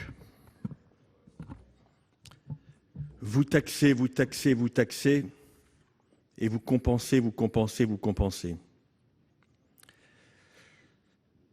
Ce qui est en train de se passer dans notre pays, c'est une totale incompréhension de la part du gouvernement vis-à-vis de la colère des Français. Vous réagissez souvent en improvisation, en urgence. Nous sommes devant une situation intolérable. Intolérable. Quand M. Courteau propose l'amendement essentiel, peut-être, de nos amendements socialistes sur cet article, il vous dit simplement « donnez-nous les moyens de pouvoir répondre à cette colère », et notamment en dégageant. Et vous avez décidé, mais ce qui est bien sûr votre consigne, de ne pas répondre à notre attente, y compris en demandant le retrait de notre amendement. M. Houllegatte vient de dire le malaise que nous connaissons et surtout ce fossé qui est en train de se créer entre le peuple et les élites, diront certains. Alors que nous pensons qu'aujourd'hui, le peuple doit croire dans ses représentants, ce qui n'est plus le cas. Devant cette situation, Madame, nos amendements ont une cohérence. Celui de renouer le dialogue avec nos concitoyens. Vous n'en voulez pas, vous prenez une énorme responsabilité devant, bien sûr, les représentants de la nation, mais aussi devant nos concitoyens, qui aujourd'hui ne demandent qu'une seule chose. Non pas d'avoir des compensations à quelque hauteur que ce soit, même si nous pensons qu'il faut les augmenter, mais ils demandent de pouvoir vivre correctement de leur travail et de leur investissement sur le terrain. Voilà le message qu'il vous est envoyé et que vous n'arrivez pas à entendre manifestement.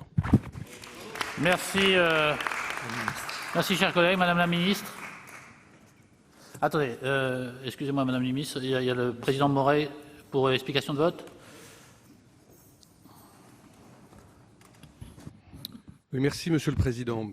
Tous ces amendements montrent bien ce qui a été dit tout à l'heure par les différents rapporteurs spéciaux et rapporteurs pour avis, le fait que sur un certain nombre d'organismes, on manque de moyens. Ces amendements, ils visent à donner plus de marge à l'ADEME, qui voit finalement ses crédits réduits pour permettre une augmentation du fonds chaleur, enfin, augmentation inférieure aux engagements du président de la République, mais augmentation quand même, mais que l'on finance en réduisant d'autres missions.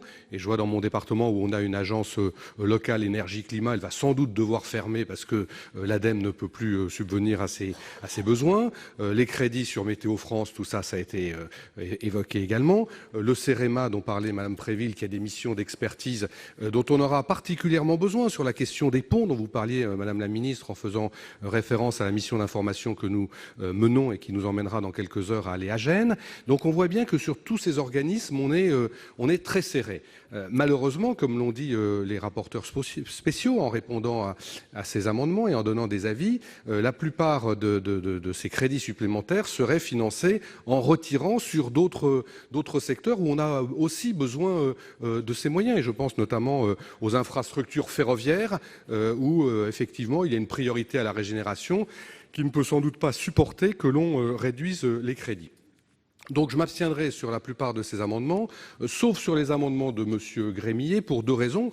La première, c'est que la question de l'augmentation du fonds chaleur me paraît tout à fait essentielle. On voit bien le problème de précarité énergétique que connaissent un grand nombre de Français et qui ne fait que s'aggraver. Là où on aurait dû observer au cours des dernières années une réduction du phénomène de précarité énergétique, on a au contraire une aggravation de ce phénomène. Donc je crois que c'est une priorité de donner plus de moyens à cette lutte contre la précarité énergétique. Et en outre, M. Grémillet et la Commission des affaires économiques proposent que cela se fasse en redéployant des moyens de fonctionnement au sein du ministère de l'écologie. Et je pense qu'il y a toujours dans les ministères, encore aujourd'hui, des marges de manœuvre sur les crédits de fonctionnement, contrairement à ce que je disais sur certaines agences. Donc personnellement, je m'abstiendrai sur tous les amendements, sauf ceux de la Commission des affaires économiques. Merci. Madame la ministre, excusez-moi. La parole est à vous. Merci, Monsieur le Président. Oui, il faut apaiser les tensions. Oui, il faut écouter la colère des Français.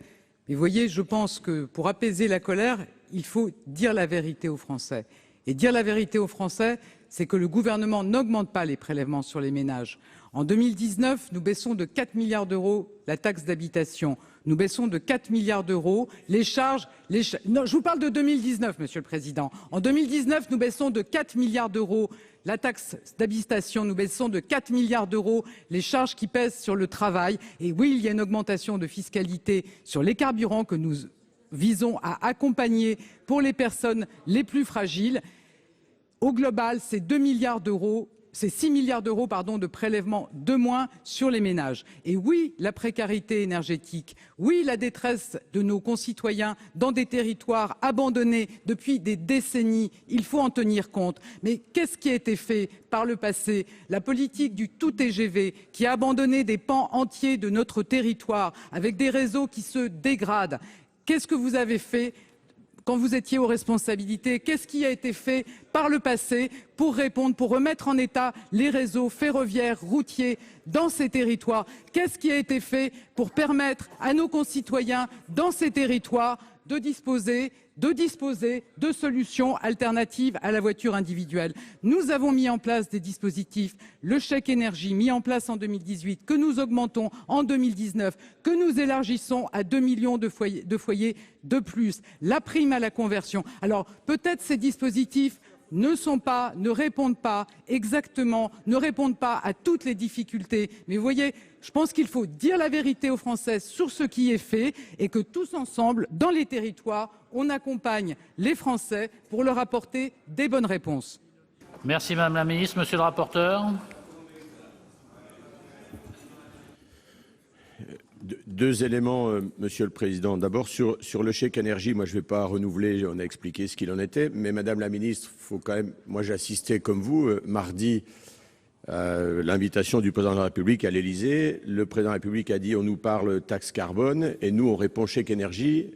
Et en gros, il a répondu mais je sais même pas, je comprends pas ce que c'est le chèque énergie. Donc non, mais vous pouvez reprendre ses propos, voilà. Ouais, mais non, moi j'ai aucun souci pour la compréhension. Mais quand le président de la République lui-même, devant les Français, puisque c'était télévisé, exprime, comment dirais-je, une forme d'incompréhension, on peut aussi se dire posément les choses. Comment voulez-vous que les Français s'y retrouvent? Donc moi, je nous invite à, finalement, sur ce sujet, ça veut dire quoi? On a besoin d'un débat apaisé pour aider les Français à comprendre. Mais je reprendrai ce que disait le ministre redevenu sénateur Jacques Mézard. Il faut pouvoir le faire, il faut des conditions pour ça. Il ne faut pas dire on ne change pas. Or, le président de la République a redit on ne change pas. Ce matin, le porte-parole du gouvernement, on ne change pas de cap.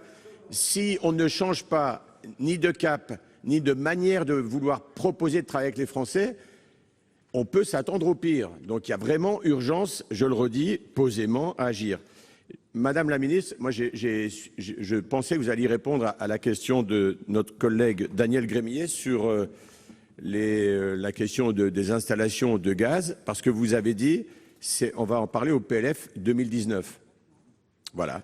Donc vous allez lui fournir la réponse maintenant. Merci. Merci, monsieur le rapporteur. Madame la ministre. Alors, pas dans le présent débat, mais moi je m'engage avant la fin de la discussion sur le PLF à ce qu'on ait effectivement un dispositif sur lequel on va pouvoir échanger avec le sénateur Gremillet avant qu'il soit déposé sous forme d'amendement par le gouvernement. Je voudrais redire, je croyais avoir répondu, quand le président de la République nous dit comment fonctionne le chèque énergie, vous imaginez qu'il le sait. Je pense que ce qu'il pointe, et ça nous interroge collectivement, c'est sur la complexité des dispositifs qu'on met à disposition des Français.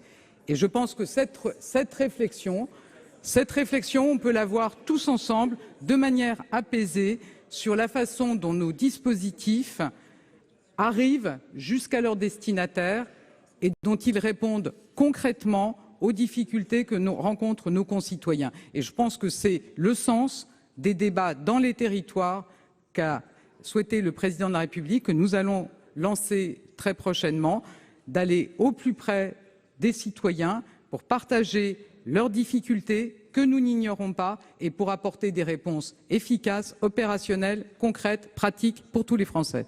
Merci. Monsieur Delez pour explication de vote. Oui, Madame la Ministre, il y a quand même un petit problème. Vous prenez des décisions aujourd'hui.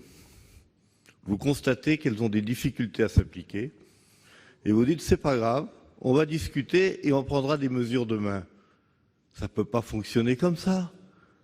Depuis le temps qu'on vous dit qu'il y a urgence à avoir un moratoire, on peut peut-être se mettre autour de la table, mais pour se mettre autour de la table, encore faut-il être assuré qu'à un moment donné, vous êtes prêt à bouger.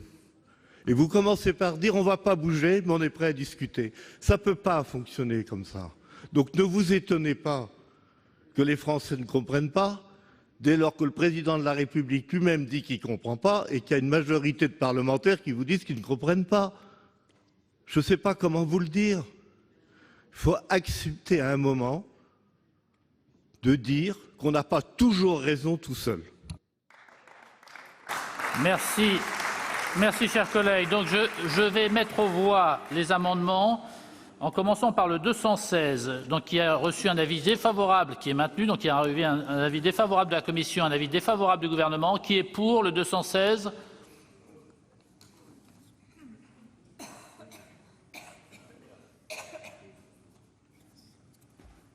Qui est contre ? Qui s'abstient ? Il n'est pas adopté. L'amendement 22, avec un double avis défavorable également, qui est pour l'amendement 22 ?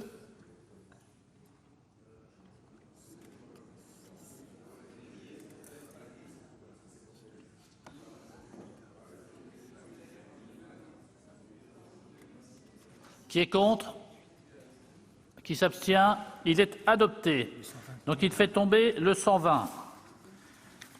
Le 169, avec un double avis défavorable de la Commission et du gouvernement, qui est pour ?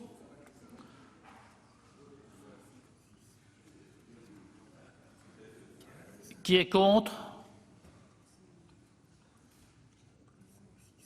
Qui s'abstient? Il n'est pas adopté. Le 118, même vote. Même vote pour le 118. Donc il n'est pas adopté. Le 299, avec un double avis défavorable de la Commission du gouvernement, je le mets aux voix. Qui est pour? Qui est contre? Qui s'abstient? Il est adopté. Et enfin, donc il fait tomber le 401? Non, il ne fait pas tomber le 401.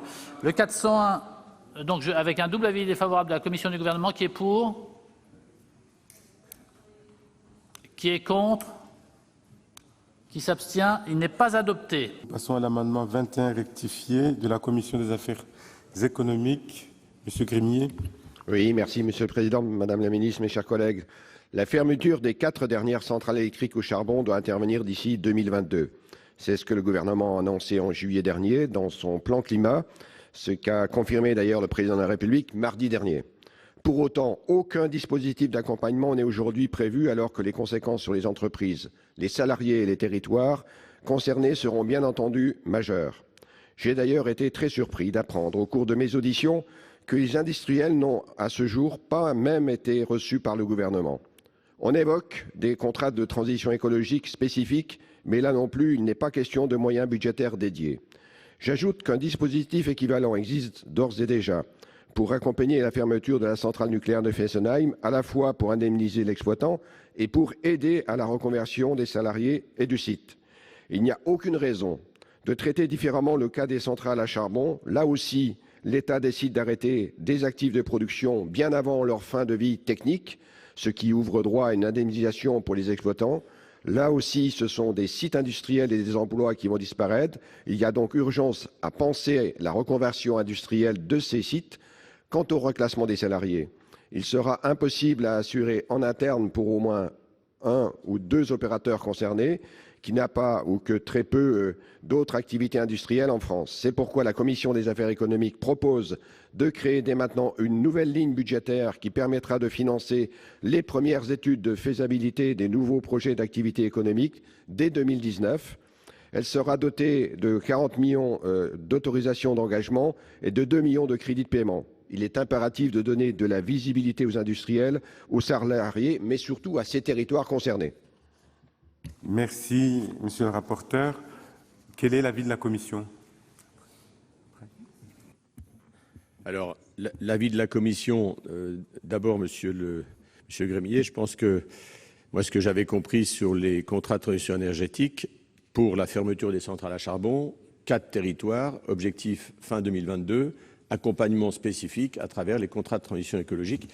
Alors, par un petit aparté, Madame la Ministre vient de dire on mettra les sommes en fonction, je dirais, du cas et du site.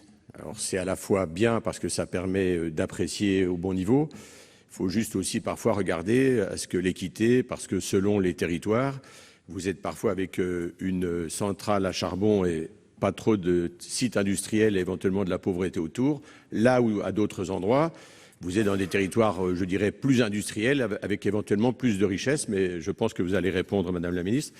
Ce qui me gêne simplement, c'est de dépouiller pour ce motif le CEREMA et l'IGN. J'ai bien entendu ce matin, alors déjà c'est compliqué pour ces organismes, et j'ai parfois entendu ce matin certains d'entre nous plaider pour garder des moyens. Donc je nous appelle aussi à de la cohérence, et dans cet esprit, donc retrait, sinon défavorable. Merci, monsieur le rapporteur. Quel est l'avis du gouvernement? Monsieur le Président, Monsieur le Sénateur, l'accompagnement de la transition et de la fermeture des 4 centrales à charbon est un sujet extrêmement sensible et extrêmement important sur lequel nous allons travailler en profondeur. J'aimerais d'abord vous rassurer pour vous dire que nous avons reçu les industriels. J'ai moi-même reçu le président d'EDF la semaine dernière et l'entretien a largement porté sur ce sujet. J'ai reçu, plus précisément, le ministre d'État François de Rugy a reçu avec moi l'autre industriel, Uniper, qui est également en contact avec Bercy. Nous avons par ailleurs tenu 4 premières réunions à Paris avec toutes les parties prenantes. Nous sommes allés à Saint-Avold et nous avons prévu de nous rendre dans chacun des sites concernés. Cet accompagnement devra faire l'objet de mesures à la fois pour les personnes concernées, qui devront être soit reclassées, soit accompagnées en matière de reconversion, et pour les territoires. Il n'y a pas de budget spécifique prévu pour l'instant. Pour Fessenheim, je rappelle qu'au-delà du protocole d'indemnisation avec EDF, le budget est pour l'instant de 10 millions d'euros en autorisation d'engagement, ce qui ne réduit pas du tout l'effort de l'État à l'accompagnement du site, puisqu'un projet de territoire est en cours et appellera de nombreux investissements. Nous souhaitons faire la même chose pour Saint-Avold, Gardanne, Cordemais et Saint-Nazaire, et Le Havre, pardon. Saint-Avold, Gardanne, Cordemais et Le Havre. Et les crédits seront là quand nous en aurons besoin, une fois que les projets de territoire seront définis. Je vous remercie, donc avis défavorable. Merci Madame la Ministre. Madame Joissaint. Oui, j'insiste tout de même sur cet amendement parce qu'il se trouve que c'est quand même au détour d'une QAG que François de Rugy a annoncé qu'il n'y aurait pas de financement sur justement l'accompagnement des centrales à charbon, que sur Gardanne notamment il y a tout de même 170 emplois qui ont un statut IEG, qui est hérité effectivement de la fermeture de la mine, que c'est un statut où les salariés, lorsqu'ils touchent le chômage, ne cotisent pas, notamment à la retraite, que dans le même temps, il sera très difficile pour eux de se reconvertir, que nous avons des équipements qui sont quasi neufs, puisque Uniper sur Gardanne a repris le site en 2007, qu'il a investi tout de même un peu plus d'1 milliard d'euros, quasiment 1,2 milliard. Que de fait, il a assumé 5 fermetures de tranches charbon qui étaient dans les plus polluantes en France, que l'entreprise à elle seule a porté 7,5% de la décarbonation française durant toutes ces années, et qu'au jour d'aujourd'hui, nous n'avons absolument aucune perspective. Nous avons bien été reçus par le ministre de la Transition écologique, vous étiez là, Madame la Ministre aussi d'ailleurs, et de fait, l'ensemble des collectivités a refusé que le CTE puisse concerner la fermeture de la centrale de Gardanne, pour une bonne et simple raison, c'est qu'il n'y a aucun euro de l'État derrière. Donc on va se reposer uniquement sur la CDC et sur les collectivités territoriales, ce qui est absolument infaisable et invraisemblable. Nous avons à la fois les salariés à prémunir, c'est 170 personnes salariées donc sur l'usine de Gardanne, sur la centrale de Gardanne, mais c'est aussi l'avenir industriel du territoire. Et quand on parle de transition écologique, on parle aussi de transition industrielle et énergétique. On ne peut absolument pas rester les bras croisés en voyant une entreprise comme Uniper, qui d'ailleurs perdra 56% de sa capacité de production sur les 2 centrales, partir de cette façon-là. Nous avons besoin que notre territoire puisse rayonner, puisse effectivement avoir un avenir économique. C'est la raison pour laquelle je vous demande évidemment instamment de voter cet amendement, qui de toute façon est aussi un amendement d'appel. Merci, chers collègues. Madame Brulin. Monsieur le Président, Madame la Ministre, nous soutiendrons cet amendement pour les arguments qui viennent d'être développés. Et je dirais même qu'on pourrait presque aller plus loin et solliciter le gouvernement d'aller plus loin encore que ce que revendique l'amendement. Parce que, bien sûr, il y a besoin d'un accompagnement social, d'une reconversion des territoires. Mais il y a aussi, et je dirais surtout besoin, que les centrales à charbon qui sont en train aujourd'hui d'examiner des projets alternatifs au charbon, et donc des projets et des technologies moins polluantes, puissent aller au bout de ces recherches et de la mise en œuvre de ces procédés. Or, aujourd'hui, à la fois les calendriers et les mesures qui sont proposées ne le permettent pas, ce qui est regrettable, parce qu'au-delà de l'avenir propre de ces sites, qui est une vraie question pour des territoires, je suis évidemment particulièrement intéressée à celui du Havre, il y a aussi le devenir de notre mix énergétique. Et aujourd'hui, les centrales à charbon assurent une part de ce mix qui est indispensable, c'est-à-dire, je ne vais pas, compte tenu des délais que nous avons, trop rentrer dans les détails, mais notamment la production au moment de la pointe, ce que ni le nucléaire ni les énergies renouvelables peuvent aujourd'hui assumer. Et donc, il y a besoin de reconvertir ces centrales avec des modes de production plus propres, plus écologiques, mais il faut se laisser le temps d'aller au bout des avancées technologiques en la matière. Je vous remercie. Merci, chers collègues. Monsieur Grémillet. Oui, Monsieur le Président, je vais maintenir mon amendement pour 2 raisons. La première, pour celle que je viens d'expliquer au nom de la Commission des affaires économiques, parce qu'il est absolument nécessaire, effectivement, qu'on ait des certitudes.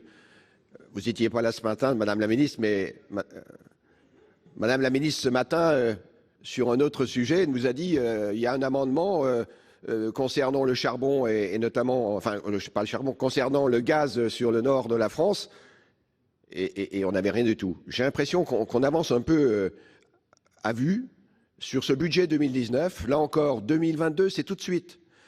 Et la deuxième raison pour laquelle je maintiens cet amendement, j'ai auditionné aussi des organisations syndicales qui vont au-delà de ces centrales, parce que les dommages collatéraux sur ces centrales, sur l'approvisionnement, je pense au port, je pense au trafic, le nombre d'emplois qui sont concernés par la fermeture de ces centrales est énorme. Et il dépasse largement la dimension uniquement productive de ces 4 centrales. Donc c'est pour ça que c'est un véritable sujet. Et je voudrais rassurer notre rapporteur, ami M. Husson, l'idée c'est d'inscrire une ligne. Vous avez vu, en crédit de paiement, on n'y met que 2 millions. Parce qu'on ne veut surtout pas qu'on laisse penser que sur ce sujet, effectivement, ça ne doit pas être traité, que ça ne doit pas être, effectivement, être lisible, notamment sur l'aménagement du territoire. C'est pour ça que je maintiens cet amendement. Il est absolument nécessaire, stratégique pour ces sites, mais aussi pour l'environnement territorial sur les conséquences qu'il génère. Merci, monsieur le rapporteur. Et je termine, Monsieur le Président. Je rappelle que ces 4 sites, personne n'a rien demandé. Hein. C'est-à-dire qu'on les oblige à fermer des sites pour 2022. Voilà. Donc il faut aussi en assumer derrière les conséquences. Merci, monsieur Capo-Canellas. Merci, Monsieur le Président. 2 chiffres juste pour éclairer nos débats sur les conséquences éventuelles de ce vote. Le CEREMA et l'IGN sont dans le programme que vous visez comme ressources, celui dans lequel vous prélevez 40 millions d'euros en autorisation d'engagement et en crédit de paiement 2 millions. Et il se trouve que le CEREMA perd 4,6 millions en 2019. Et le deuxième, je crois que c'est Météo France, qui perd 5 millions d'euros en 2019. Ce matin, on a eu des amendements qui proposaient d'abonder les crédits de ces 2 organismes. Je veux simplement signaler que le vote revient à l'inverse, là. Merci, monsieur le rapporteur. Oui, cher collègue. Monsieur Mandelli. Monsieur le Président, Madame la Ministre, j'ai eu l'occasion à plusieurs reprises de visiter la centrale de Cordemais qui est concernée évidemment dans l'Atlantique, tout comme le Havre, puisque c'est la même entité. Alors au-delà des impacts sur les salariés, je pense que les essais qui sont conduits nécessitent un peu plus de temps. On est sur de la biomasse, ça demande un peu d'engagement, un peu d'études complémentaires. Les premiers essais sont concluants. Alors, il y a cet aspect de donner un peu plus de temps, un peu plus de délai. Et puis sur la question du financement, je signale simplement que le gouvernement a annoncé récemment, dans le cadre du démantèlement de Fessenheim, que le financement des zones sur site serait, ou le développement des zones avec une autre vocation plus énergétique et avec plutôt du renouvelable, serait financé à hauteur de 2% par un prélèvement sur l'IFER. Alors ça ne va pas plaire aux collectivités qui bénéficient de l'IFER, mais c'est ce qui a été annoncé par le gouvernement. Donc moi je me pose la question, Fessenheim c'est pas tout de suite, c'est 2% sur l'IFER redistribué, c'est une vraie question. Est-ce qu'on ne peut pas imaginer un dispositif du même type, ce qui nous éviterait évidemment, alors sur un impact sur les collectivités locales évidemment, sur la répartition, mais ça pourrait être une solution palliative. Merci, chers collègues. Madame la Ministre.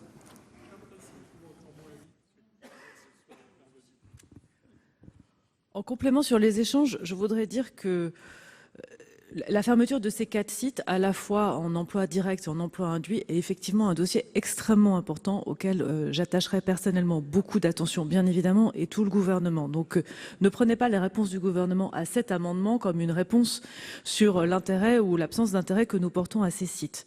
Néanmoins, là, on parle du PLF 2019 et même en autorisation d'engagement, les projets ne sont pas prêts.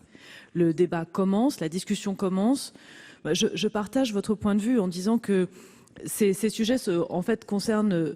Nous avons 2 dossiers à l'intérieur du même dossier par site. La question de l'accompagnement de la centrale elle-même, du devenir de la centrale et de ses salariés, et la question générale de l'impact sur le territoire, puisque le territoire est plus ou moins grand, plus ou moins industrialisé, les besoins sont différents. Dans certains territoires, vous avez une possibilité de réindustrialisation à proximité, par exemple à Saint-Avold. Dans d'autres, la réponse sera peut-être plus globale dans le cadre du projet de territoire, et je pense à la métropole d'Aix-Marseille, par exemple. À l'intérieur de l'accompagnement de ce dossier, vous posez la question des alternatives énergétiques.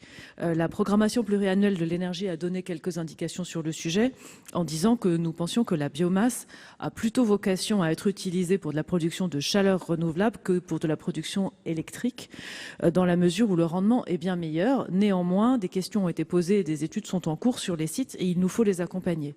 Donc, ma réponse est donc de dire que nous n'avons pas besoin de crédits budgétaires, même en AE cette année, que nous parlons du PLF 2019, que néanmoins ces sites feront l'objet d'un accompagnement extrêmement serré. Je vous remercie. Merci, Madame la Ministre. Je mets aux voix l'amendement 21 rectifié avec un avis défavorable de la Commission des finances et un avis défavorable du gouvernement. Qui est pour?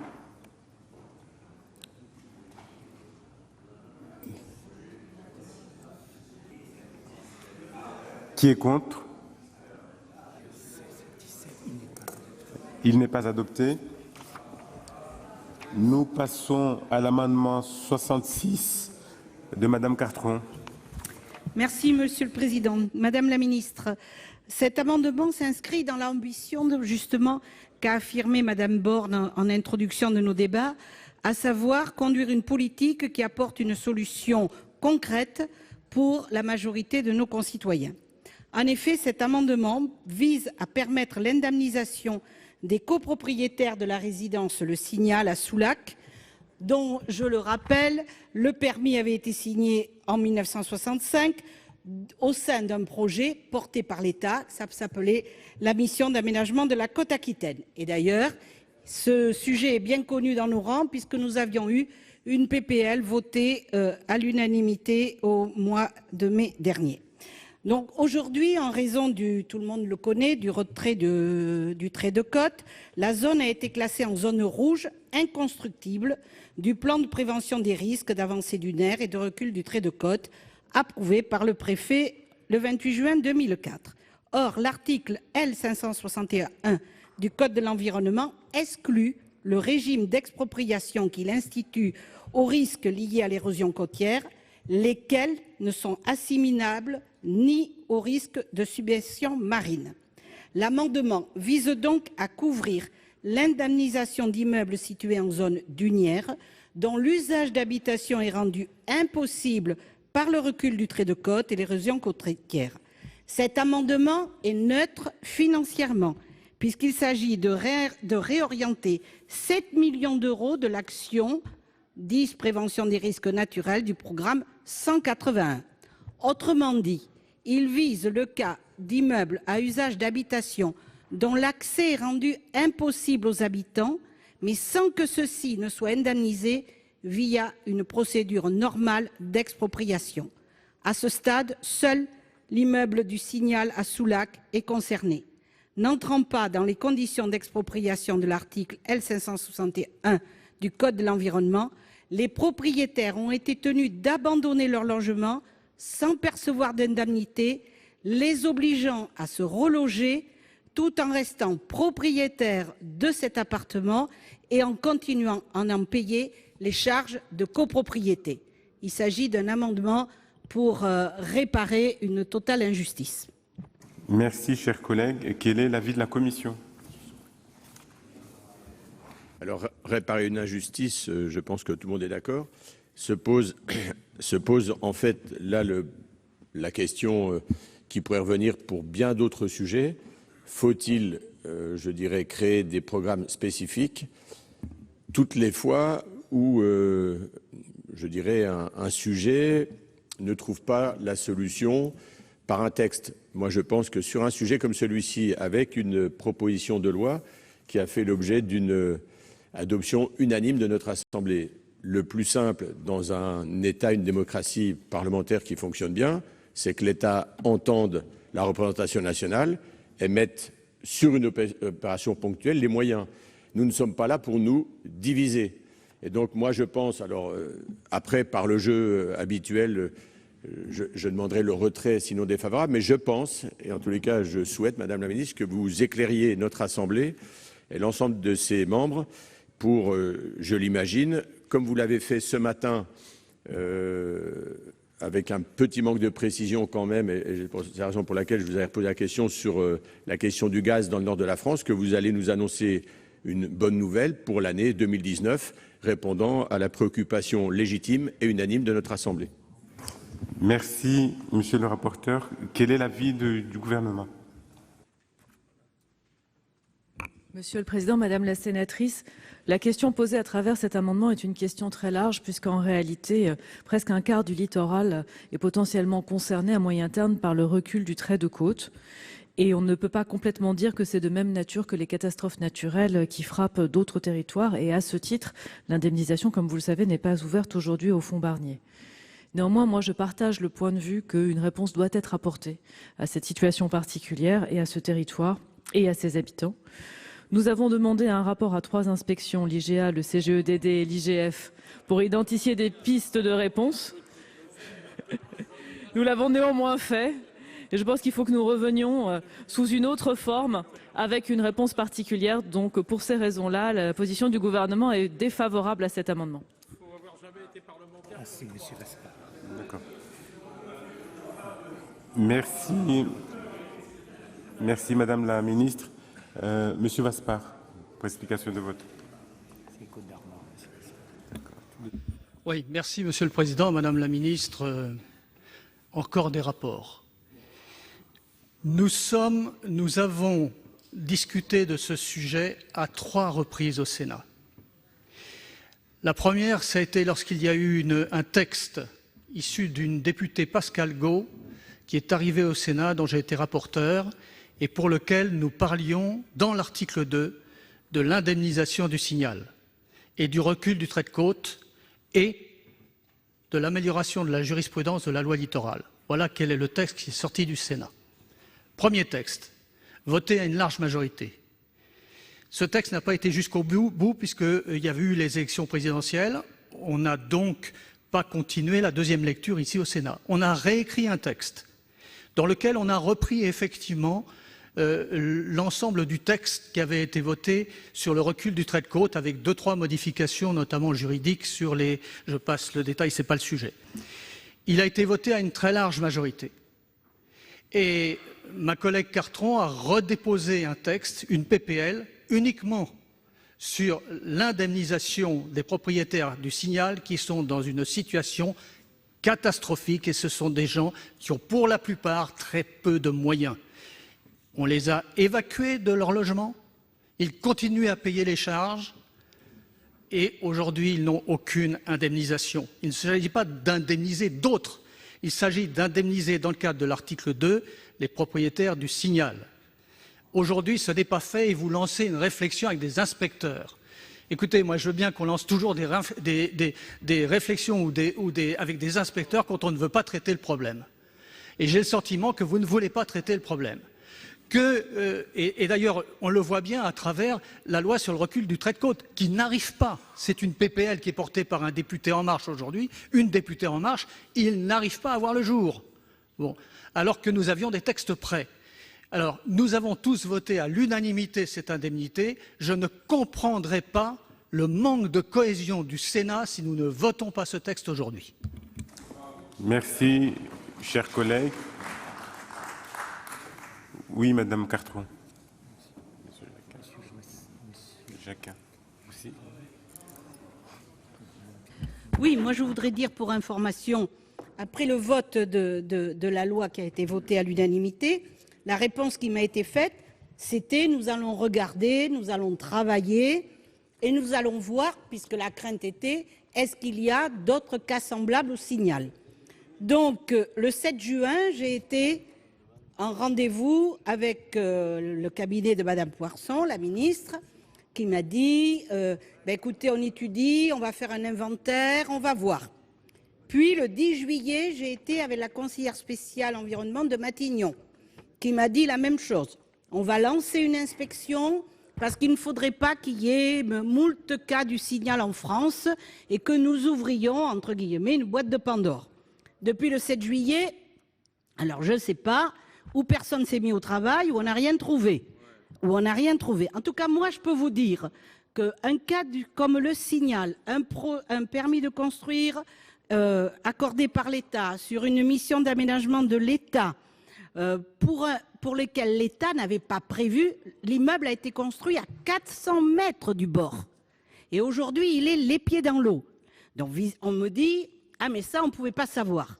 Alors si on ne pouvait pas savoir, ça doit être indemnisé, c'est dans des risques imprévisibles. Ah ben non, alors du coup, il y a eu quand même un arrêté de mise en péril où on a ordonné en 48 heures aux habitants d'évacuer l'immeuble. Et ils ne pouvaient pas y rester puisqu'on leur a coupé l'eau, l'électricité, donc ils ont été évacués. Ils n'y sont pas revenus puisque le danger est toujours là. Ils restent propriétaires, ils paient les charges de copropriété, mais ils n'ont pas droit à quelconque indemnisation parce que ça rentre dans aucun des cadres, enfin je ne sais pas, de ceux qui existent.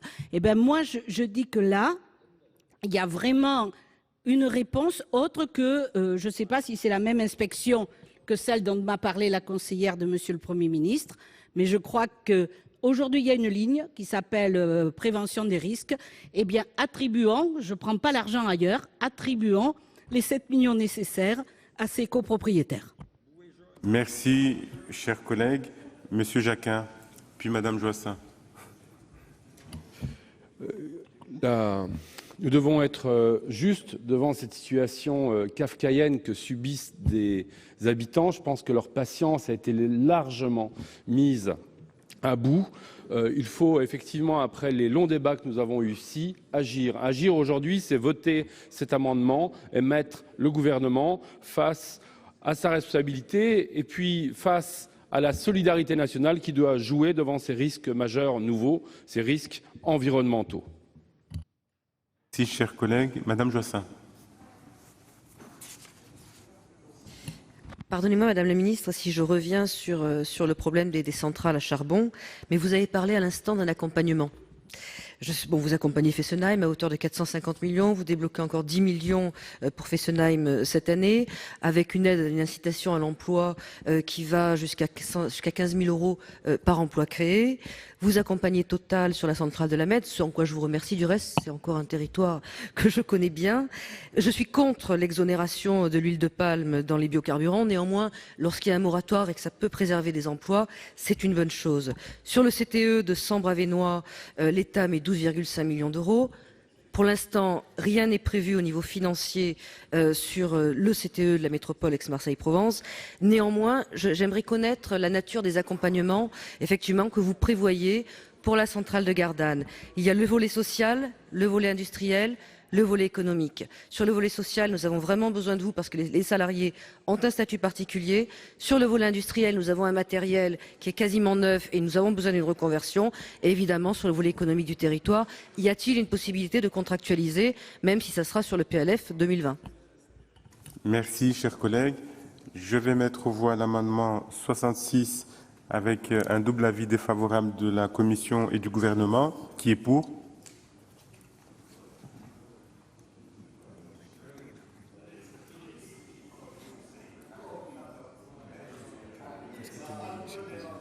Qui est contre?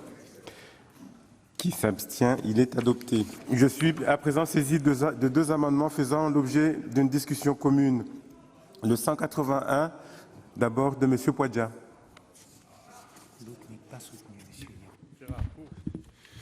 Merci, Monsieur le Président. Monsieur le Président, Madame la Ministre, Messieurs les rapporteurs, la France couvre 10% de la surface corallienne mondiale.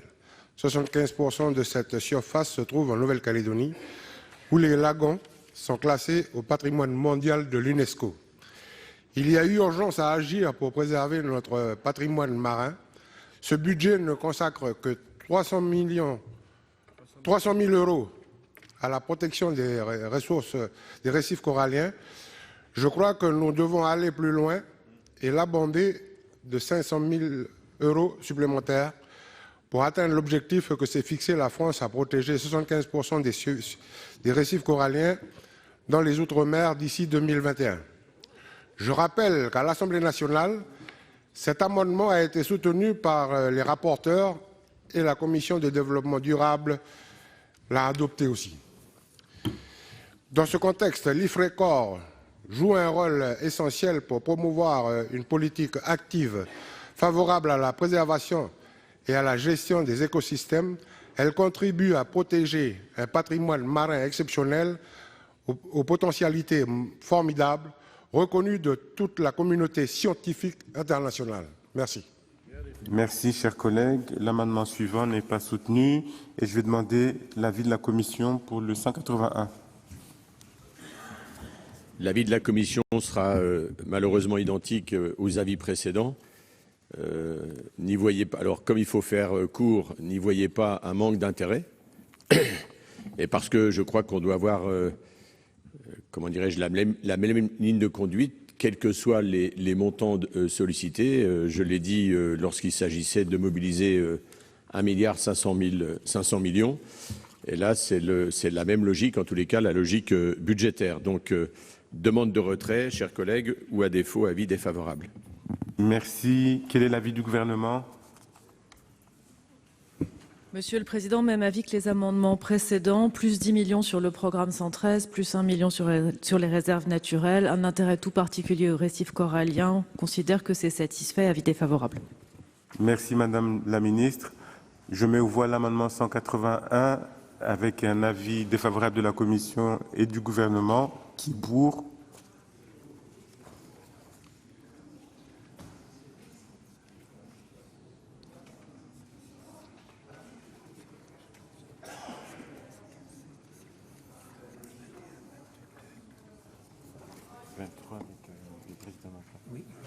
Qui est contre?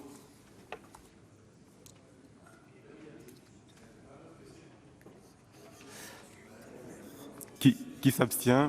Il est adopté. Nous passons à l'amendement 167 rectifié bis de Madame Filleul. Oui, Monsieur le Président, Madame la Ministre, chers collègues, l'actualité douloureuse que nous avons connue ce week-end montre, s'il en était besoin, combien nos concitoyens ont besoin d'être informés et être associés davantage aux décisions publiques. La Commission nationale du débat public, justement, est un des acteurs qui favorise cette information et cette association. Elle veille au respect de la participation du public dans l'élaboration des projets d'aménagement ou d'équipement d'intérêt national qui présentent de forts enjeux ou ont des impacts significatifs sur l'environnement ou l'aménagement du territoire. Elle organise, vous le savez, des débats publics, comme son nom l'indique, s'assure du bon déroulement des concertations et veille à la bonne information. Elle mène par ailleurs une activité de conseil et assure une mission de conciliation. Elle a vu ses missions s'élargir par l'ordonnance du 3 août 2016. La concertation préalable qu'elle a gérée, les concertations préalables qu'elle a gérées ont ainsi augmenté, passant annuellement de 9 à 56 entre 2016 et 2018. Par ailleurs, on sait qu'elle a fait un bilan contrasté du débat public organisé de mars à juin 2018 sur la PPE, Programmation pluriannuelle de l'énergie, justement à cause de moyens, à cause d'un manque de moyens. L'objectif est donc de tirer des enseignements pour le futur débat public sur le plan national de gestion des matières et déchets radioactifs prévu pour fin 2019. Un débat fort important pour nous tous dans les enjeux que nous connaissons environnementaux. Donc le budget de la CNDP est stable pour 2019 et mérite d'être augmenté afin de lui permettre de développer ses actions. C'est ce pourquoi je voudrais que 300 000 € supplémentaires soient fléchés vers cette commission du débat public. Merci. Merci, chers collègues. Quel est l'avis de la Commission? Alors, j'entends bien, Madame la sénatrice, votre demande, mais si j'en crois l'actualité, j'ai le sentiment que ce n'est pas 300 000 € qu'il faudrait en 2019, c'est beaucoup plus. Et je propose en tous les cas d'entendre l'avis du gouvernement, Madame la Ministre, puisque vous annoncez un temps de consultation de quelques mois autour de la politique énergétique. Donc elle pourrait aussi, voilà un organisme, la CNDP, qui pourrait être mise à contribution. Et comme, enfin, c'est pour éviter aussi les rapports de techno, et faire en sorte peut-être de regrouper, d'articuler les moyens Néanmoins, ma chère collègue, toujours dans la même rigueur, en ce qui concerne votre amendement, je vous proposerai le retrait parce que je devine que Madame la ministre va annoncer que le gouvernement mettra davantage de moyens en 2019, ce qui vous évitera d'avoir à déposer l'amendement. Donc, je propose le retrait, sinon défavorable. Merci, monsieur le rapporteur. Quel est l'avis du gouvernement ? Le gouvernement, pardon, Monsieur le Président, Madame la Sénatrice, le gouvernement est évidemment attaché à la CNDP et au débat public, et les débats dans la période le montrent bien. Après, je voudrais revenir sur la mécanique du financement de la CNDP. La CNDP est financée en fonctionnement sur le budget du ministère de la Transition écologique et solidaire en fonctionnement. Et ce budget est maintenu à 3,5 millions d'euros, permet de financer les frais de fonctionnement de l'autorité administrative indépendante et ses 10 agents. Chacun des débats est financé spécifiquement par les maîtres d'ouvrage. Dans certains cas, ce sont des maîtres d'ouvrage privés. Dans d'autres, ça peut être le ministère lui-même. Et le débat dont vous faisiez mention sur les déchets radioactifs et nucléaires sera financé par la Direction générale de l'énergie et du climat de ce même ministère. Je pense que la question est posée de savoir si d'autres débats devront être financés, avec quel type de financement, mais en tout cas, ça n'est pas sur le budget de fonctionnement de la commission, enfin de la CNDP elle-même que la question se pose, et c'est la raison pour laquelle l'avis du gouvernement à cet amendement est défavorable. Merci, Madame la Ministre. Je mets aux voix l'amendement 167 rectifié bis avec un double avis défavorable de la commission et du gouvernement. Qui est pour ? Qui est contre ? Qui s'abstient? Il n'est pas adopté. Nous allons procéder au vote des crédits de la mission écologie, développement et mobilité durable, figurant à l'état B. Je n'ai été saisi d'aucune demande d'explication de vote avant l'expiration du délai limite. Je mets donc aux voix les crédits de cette mission et j'ai été saisi d'une demande de scrutin public par le groupe Les Républicains. Je vous rappelle que l'avis de la commission est défavorable. L'avis du gouvernement est favorable, Madame la Ministre, ou défavorable?